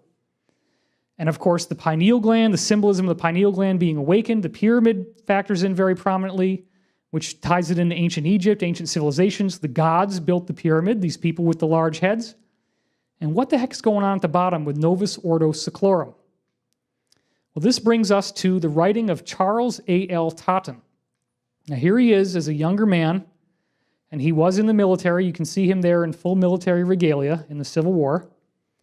And then here he is later in life. Now, it seems pretty clear that this guy was a highly initiated Freemason. I haven't done that research, but I absolutely believe he's got to be 33rd degree. In 1882, he had already become, by that point, a first lieutenant in the 4th Artillery of the U.S. Army, and he wrote a letter to the Secretary of the Treasury, Charles Folger, on February 10th, 1882. And here's what he said. This is a direct quote from Charles Totten. Novus Ordo Seclorum is a quotation from Virgil's 4th eclogue. I put the word Virgil's in there because that's what he means. That's what everybody knows eclogues are back in those days. And was borrowed in turn by Virgil from the mystic Sibylline records. The Sibylline records were actually channeled texts held as the highest and most heavily guarded treasure in Roman history because they were so accurate. They predicted Constantine by name 800 years before he showed up, predicted Hannibal by name. All these different disasters and events that happened in Roman history were in those texts, and they go right through to the end of the entire age, which is obviously happening now in our time. Now here in Charles Totten's letter of where Novus Ordo Seclorum came from, he actually quotes the original passage. Now this is what the Founding Fathers were using The guy's name was Thompson, who actually did this quote in the first place. This is what they were using when they made that symbol on the dollar. This is what they excerpted it from. A mighty order of ages, novus ordo seclorum, a mighty order of ages is born anew, novus, new. Well, the order of ages would be the precessional cycle. And there's, again, plenty of other evidence that that's what they're talking about if you read the whole thing. Both the prophetic virgin and Saturnian kingdoms now return. Well, what would a Saturn kingdom be? Humans that didn't originate on Earth, gods, coming from outer space. Now, it says, a new progeny, that means an offspring, a birth, a new type of birth, a new type of human. Now a new progeny is let down from the lofty heavens. The boy soon to be born, in whom the Iron Age shall come to an end, and the Golden One shall arise again in the whole earth. That is mind-blowing. How many people knew, well, don't raise your hand because you've all read my website, probably some of you know, but how many people knew that that was on the dollar, that that's actually what it was quoted from? It's unbelievable. But Totten's letter doesn't quote the whole thing. There's other stuff that's in that same passage. Here it is. Whatso tracks remain of our old wickedness, once done away, shall free the earth from never ceasing fear. That sounds pretty good. He shall receive the life of gods and see heroes with gods commingling, and himself be seen of them. This is disclosure. And not just the government telling you that UFOs are real, that humans are in the ships, but the UFOs actually showing up at the end of the age, which is written into all these other prophetic traditions we can talk about, including ones that are modern. And with his Father's worth, reign o'er a world at peace. Now, I believe this has gotten horribly distorted by the so-called Illuminati. I believe the original prophecy was positive. It will remain positive. It's written into Christianity. It's written into Islam with the prophecy of the Mahdi, which is their own Messiah. It's written into Hinduism. They're looking for the return of Krishna and Kalki. Every ancient prophecy, as we said, with this tradition, they talk about the coming golden age. And it's all hidden in the myths with the corn mill and all this stuff. It's in every tradition worldwide. This is the core of the prophecy. The gods return, heroes and gods commingling, humans on earth commingling with the gods, and we receive the life of gods. We become the golden one that arises in the whole earth. Humanity itself is transformed into some other form. Now, a lot of people laugh when I show them this, but after George Washington died, they drew him in an ascended state over and over again. They drew him becoming one of the gods. Here's the little angels putting a wreath on his head as he becomes an ascended being. Here he is as an embodiment of Zeus, holding Zeus's sword, and in that godly position, the finger going up represents him tapping into the pineal gland. Now, here's another image of George Washington's ascension. In fact, I believe that's what I forget the exact name of this. This is out of Manly Palmer Hall's book. But another thing that's crazy that people don't realize is if you look down here, there's this god on the throne with the golden eagle representing the phoenix above him, and he's twice the height of all the other people in the room. Oh, well, that can't mean anything. That's just got to be a perspective difference. No, it's not. This is, again, showing you the gods. George Washington ascended up with the gods. And here's Lincoln. George Washington literally brings Lincoln up, and Lincoln also was believed to have ascended when he got to the end of his life. And so Washington puts the wreath on his head, which means he's now an ascended god. So they actually believed that the founding fathers didn't have to reincarnate again, that they automatically go into the golden age and the ascended state as this happens. Just to cement the point home, and this is the last thing that our video is going to end on, here we have the inside of the U.S. Capitol Dome. It's the most famous thing you see in America other than the Statue of Liberty or the Washington Monument. It's that big dome with the steeple on top. But if you go inside the dome and you look up, you see a painting in there, and this is the wide view of it, and it's called The Apotheosis of George Washington, and it's openly titled that. What does apotheosis mean? Man becomes God. And here, as you can see, George Washington is posing with all of the gods. They all have their little regalia. These are human extraterrestrials that came to the earth. They're being depicted here. He's now among them. And they show him sitting on a rainbow, which clearly indicates, if the gods weren't enough, that he has now ascended, because there are many illustrations of Jesus after his ascension also showing him sitting on a rainbow, indicating he's now in an ascended state. And if you go over to the Tibetan traditions, there are many, many illustrations of the rainbow body, which literally means that as you ascend and your body dematerializes, you start to get all these wonderful rainbow colors that are visible around you. That's the rainbow body state. Now here's something else that's very interesting. You see those little circles around the ring? There's a total of 72 of those circles. And of course, the Earth's precession moves by 1 degree every 72 years. If you add up 72 times 360, that gives you your precessional cycle, the whole cycle of 25,920 years. Now, inside each of those little circles is a 5-pointed star. And if you look really closely, there's a pine cone after every second ring. After every second circle is a little bitty pine cone mounted there, again showing the pineal gland symbolism. But let's look at those stars. There's 5 pointed stars, and there's 72 of them. You add that up, it's a total of 360 points. Now, if you take that 360 points, the total number of points, and then you multiply it again by the number of stars, which is 72, you come out with 25,920. This is one of the ways in which it is clear that the Founding Fathers wanted to encode this information about the precession into that illustration of what's going on around George Washington when he reaches apotheosis and he becomes a god. William Henry has talked extensively about this. This is really his domain. So I want to give him full credit for that. His website is williamhenry.net. We've spoken together a bunch of times. He does a lot more on this than I'm going into now. Next, I want you to look at the side area below the tall windows. You'll see on the right-hand side a frieze, as it's called, F-R-I-E-Z-E. It's a long illustration of various events in American history that's around the dome. And there's various examples, when the settlers came with the American Indians.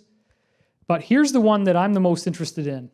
This is the moment where Cortez met Montezuma.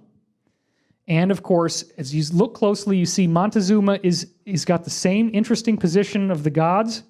His hand is aimed at this fire that has a serpent in it. The serpent, again, it represents the pineal gland, the fire of the pineal gland, the awakening. The serpent is the uraeus, that kundalini energy coming up. But notice what's behind Montezuma in this image. It's the Mayan calendar. The Mayan calendar that ends in 2012, inside the Capitol Dome. Just to make sure that you got the point.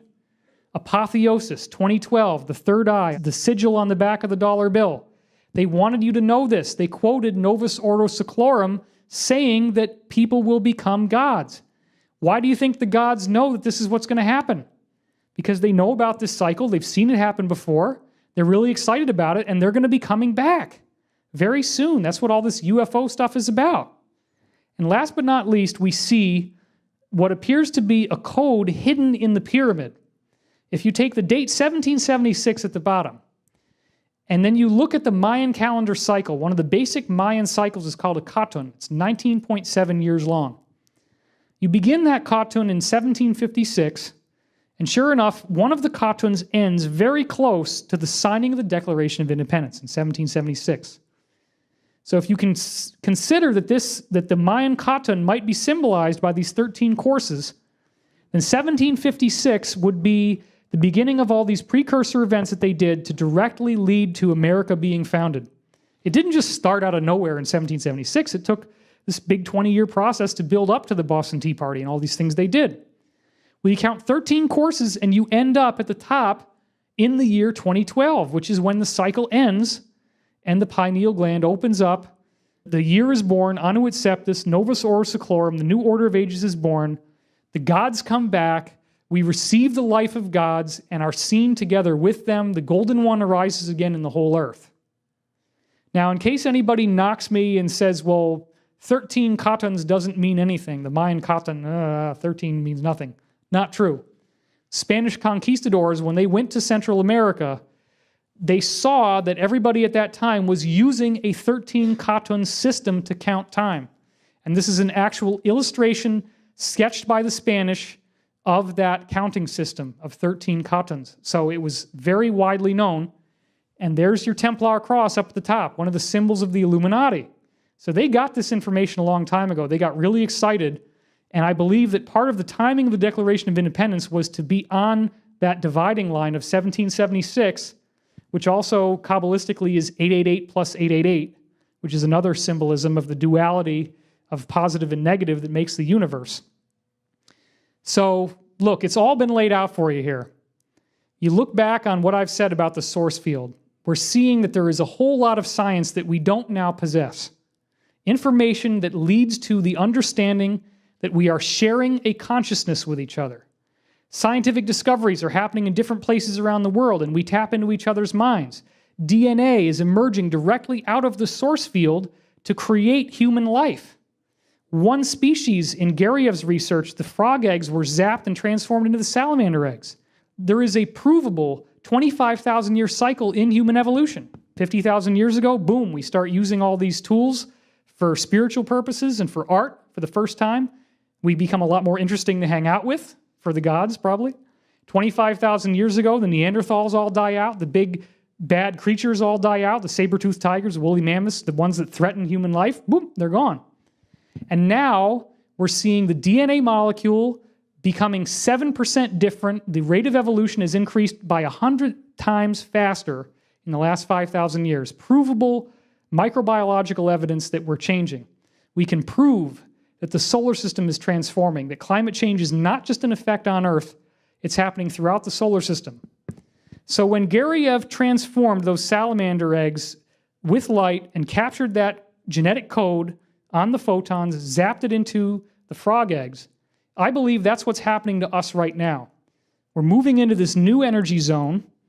It's activating the planets, it's heating them up, it's making the molecules actually move faster, but it's also increasing the source field vibration, which is making us become more intelligent.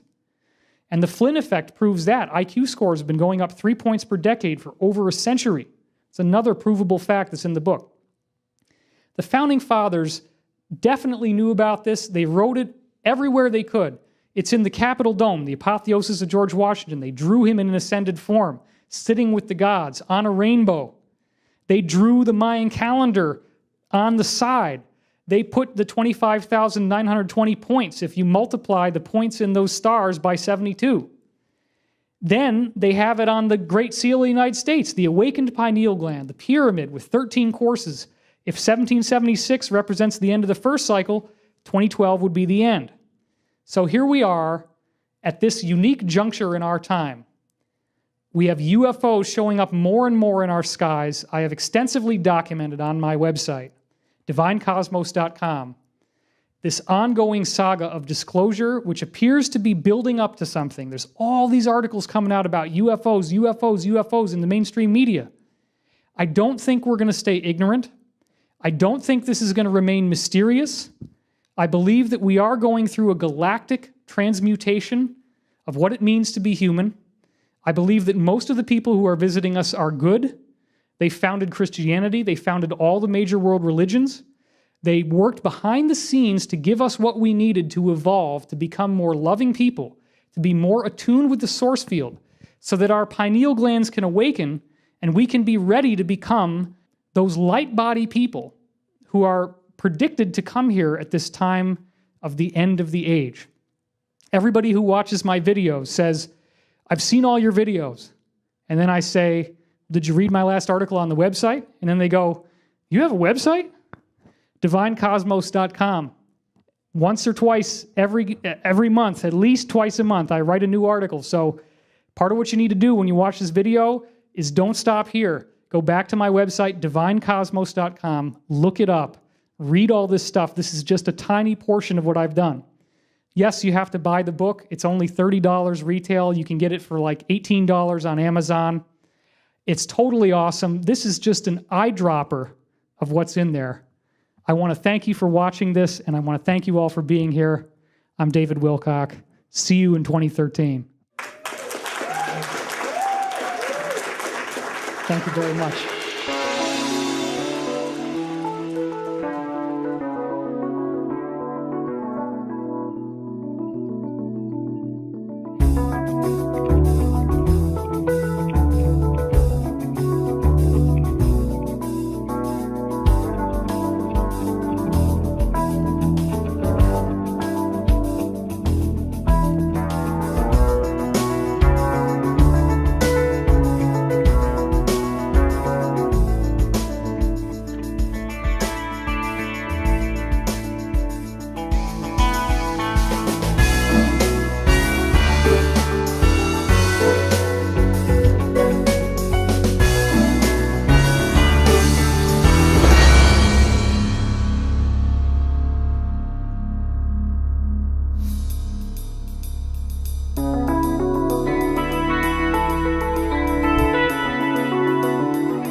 Remote viewing experiment, they were looking at a Chinese character, a complex Chinese character, while they were being under the influence of the remote viewing. They went to this one room where the character was, and they had to read which character it was. They didn't even know what it was going to be.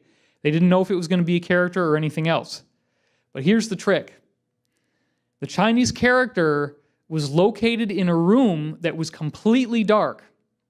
There was no way that light could get into this room. But they had light sensors in the room. And what they found was that during the times that they accurately saw the target, they actually could read the Chinese character and figure out which one it was, surges of up to 15,000 photons showed up in that room. So now think about Thomas Garrett and the son of the Broadway playwright. And here's this guy floating into the sorority and seeing his girlfriend write the letter. He dictates the letter, it's 100% correct. The Chinese proved that there is actually a measurable energy that we give off when we are going out of body and going to these places. So that's a fascinating discovery, because what it reveals is that this astral body is not some fantasy. It's a real energetic presence that actually is giving off photons of light, measurable photons.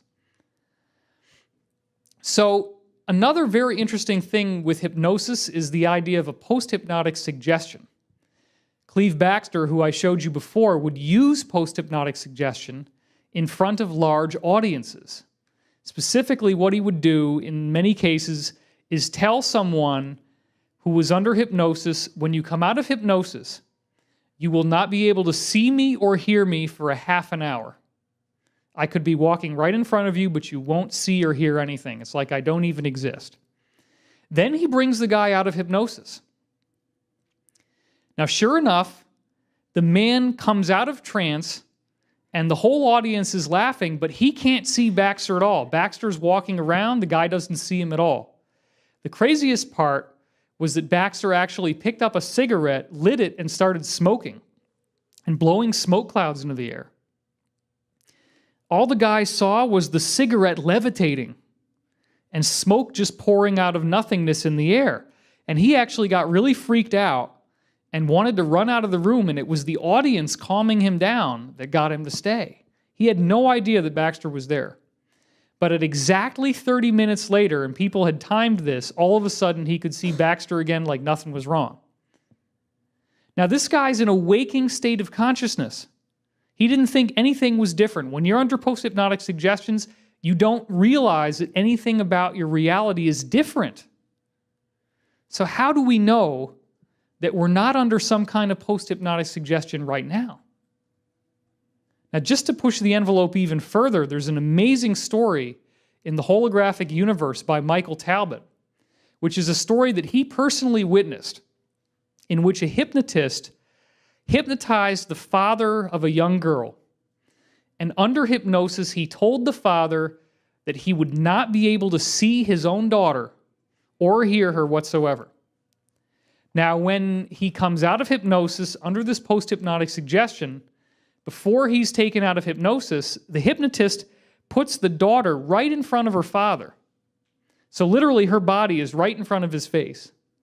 He comes out of hypnosis and he's looking around the room and he cannot see her at all. He doesn't hear her giggling. Everybody else is really surprised by this.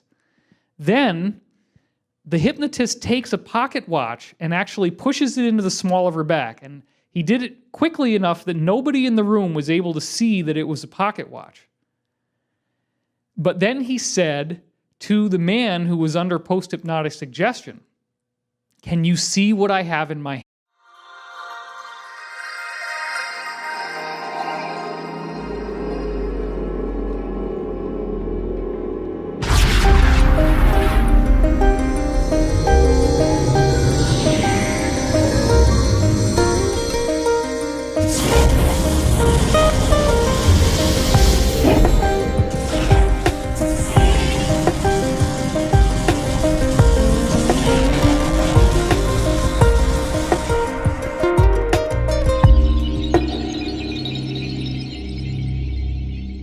On August 23rd, 2011, I will be releasing the Source Field Investigations with Penguin. This is a brand new book that has summarized 30 years worth of research into some of the most amazing and astonishing information that I've ever seen in my life. This is also the inauguration of our Boston Convergence Conference, where we're all gathered here for the whole weekend. So the video that people are going to see online, that's only going to be the first half an hour of a 16-hour talk. So what I'm doing here is just summarizing what we get at the beginning so that you're going to see an overview of this whole thing. The book starts out with a very interesting discussion about hypnosis, and we're going to get into that in just a minute. Hypnosis being the idea that we're walking around in some sort of trance, and I will explain what I mean by that. The trance that we're walking around in is what we call reality, because ultimately the idea of the source field is a very unique concept. It's the idea that space, time, matter, energy, biology is all being created by a universal consciousness. And that universal consciousness appears to have loving energy as its main attribute, as its main descriptor that we could use. So I propose that if this is the essence of the universe, if the universe is conscious, and everything in the universe is consciousness, then somehow the part of us that is the conscious mind must be only a small portion of what consciousness really is. And therefore, somehow we have been shielded from the truth. We've been shielded from the reality of who and what we really are. And so in a sense, it's as if we're walking around in a trance, a hypnotic trance. Now, of course, the classic hypnotist would swing a watch back and forth in order to induce hypnotic trance. But in the 1960s, they had it pretty much figured out. If you want to get somebody in a trance, let's say you're a guy and you're trying to hook up with a woman, you're trying to have sex, you use a cigar. It's a classic method. You smoke the cigar and you blow the smoke right in her face. And as it says here, blow in her face and she'll follow you anywhere. More doctors smoke Camels than any other cigarette. And Santa Claus at some point graduated from pipe smoking up to cigarettes. So the next time it's Christmas morning and the kids are like, "Mommy, Daddy, what's that smell?"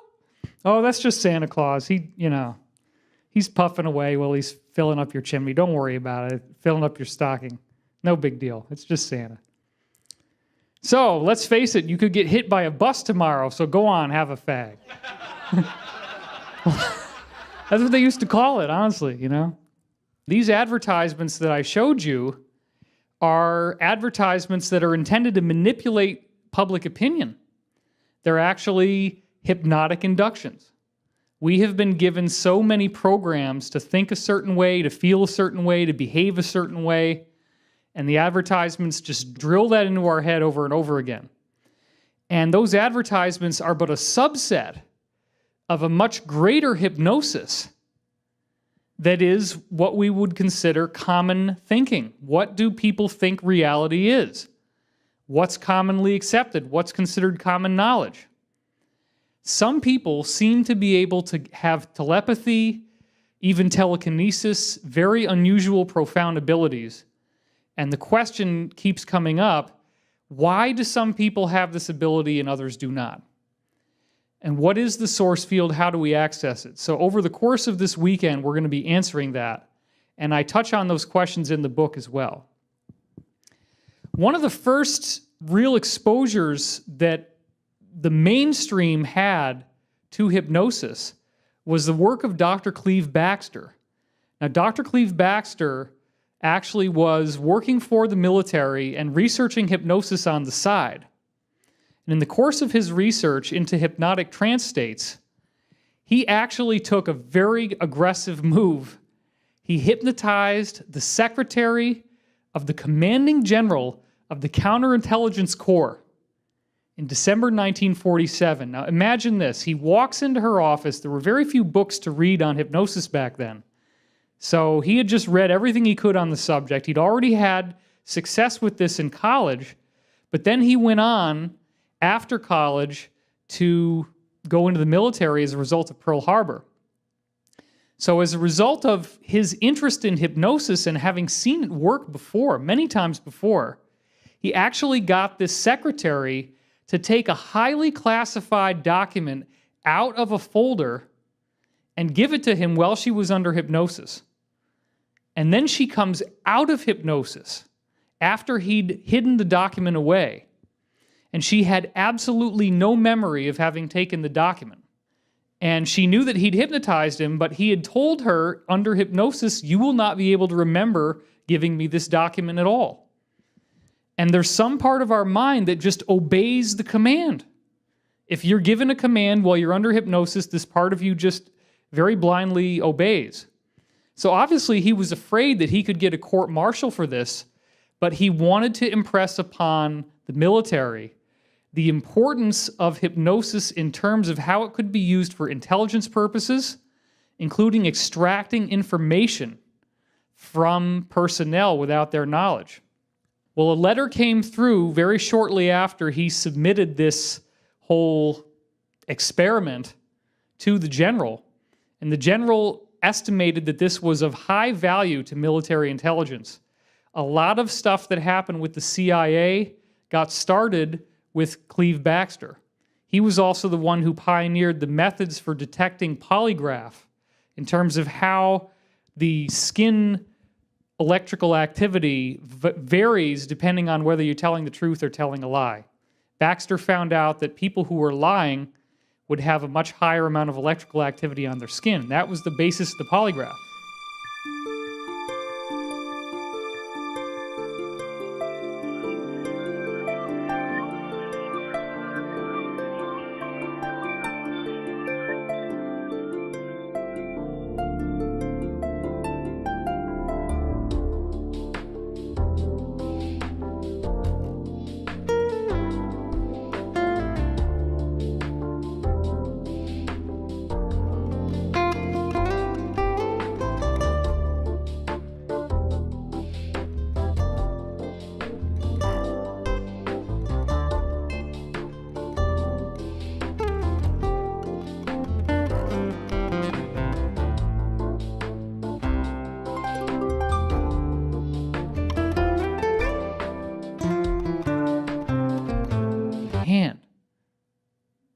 Now, this man actually leaned forward and he's squinting.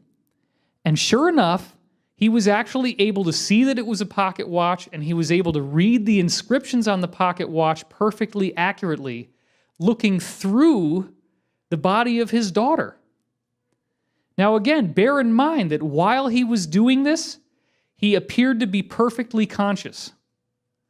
This part of us that's out there having out-of-body experiences, it's not like it only kicks on when you're hypnotized. This appears to be something that's going on all the time. We're just not normally aware of it. But this suggests that physical reality as we know it is much more plastic than we normally consider. Some people like to call it different frequencies or different vibrations. I know some scientists who really discourage the use of those terms, but one of the terms that we do use for this that seems to be more accurate is a density, that there could be different densities of the source field. The source field, of course, as I said, ultimately being consciousness and being the author of reality, being the author of physical matter, an intelligence that creates physical matter. So if you are given the right post-hypnotic suggestion, it appears that you can see right through physical matter. Physical matter exists at a certain density in which it appears to be solid to us, but there are other levels in which it is not solid. And under the right suggestion, it's no longer that much of an obstacle. So, how do we see through that veil? If physical matter is only one frequency or one density, then what is the secret that's going to allow us to get through that veil? That's one of the big questions that I address in the source field investigations and at these weekend conferences, of which this is just the beginning of a huge adventure that we're going to be doing. I propose that we already do have an astral body that's floating around and living in the source field. So the question, do we have an astral body? Absolutely yes. There's so much evidence for that, and we're going to go through a lot of that over the course of the weekend.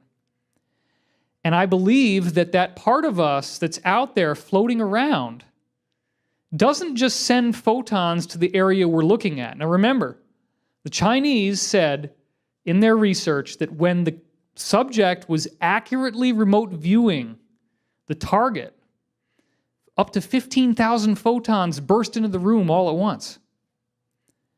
So it appears that we can send photons into a particular area that we're viewing with our mind. So why couldn't we take photons out of that area and bring them back to our mind as well? If we can send photons out, it should be a two-way circuit. And I'm going to talk about that two-way circuit a little bit later. In other words, I'm saying you could actually be floating around in your astral body, seeing things with what appears to be your eyes, although the question of whether you even have eyes in the astral body or whether it's just an energy body is an interesting question. But let's say you're looking at something and that something is giving off photons and you capture it into your energy field and you can somehow send it back to your mind. This is exactly what I believe is happening. Before we go there, though, I want to talk a little bit about non-local mind. This is another very, very fascinating discussion. Because when you get into the idea of the source field, the idea that all physical matter, all space, all time, and in fact, biological life is all part of a consciousness, then your mind would be the gateway. Your mind would be the access point for that infinite consciousness. This changes the whole idea of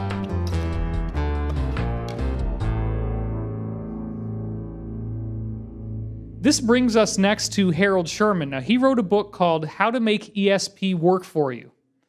And that was in the late 1960s, and it was a very, very important book in my development. It was the first book I read when I was 7 years old, and I began practicing the exercises. So I was 37, just turned 38 when I finished source field investigation, so that's why I say that it literally was 30 years worth of research.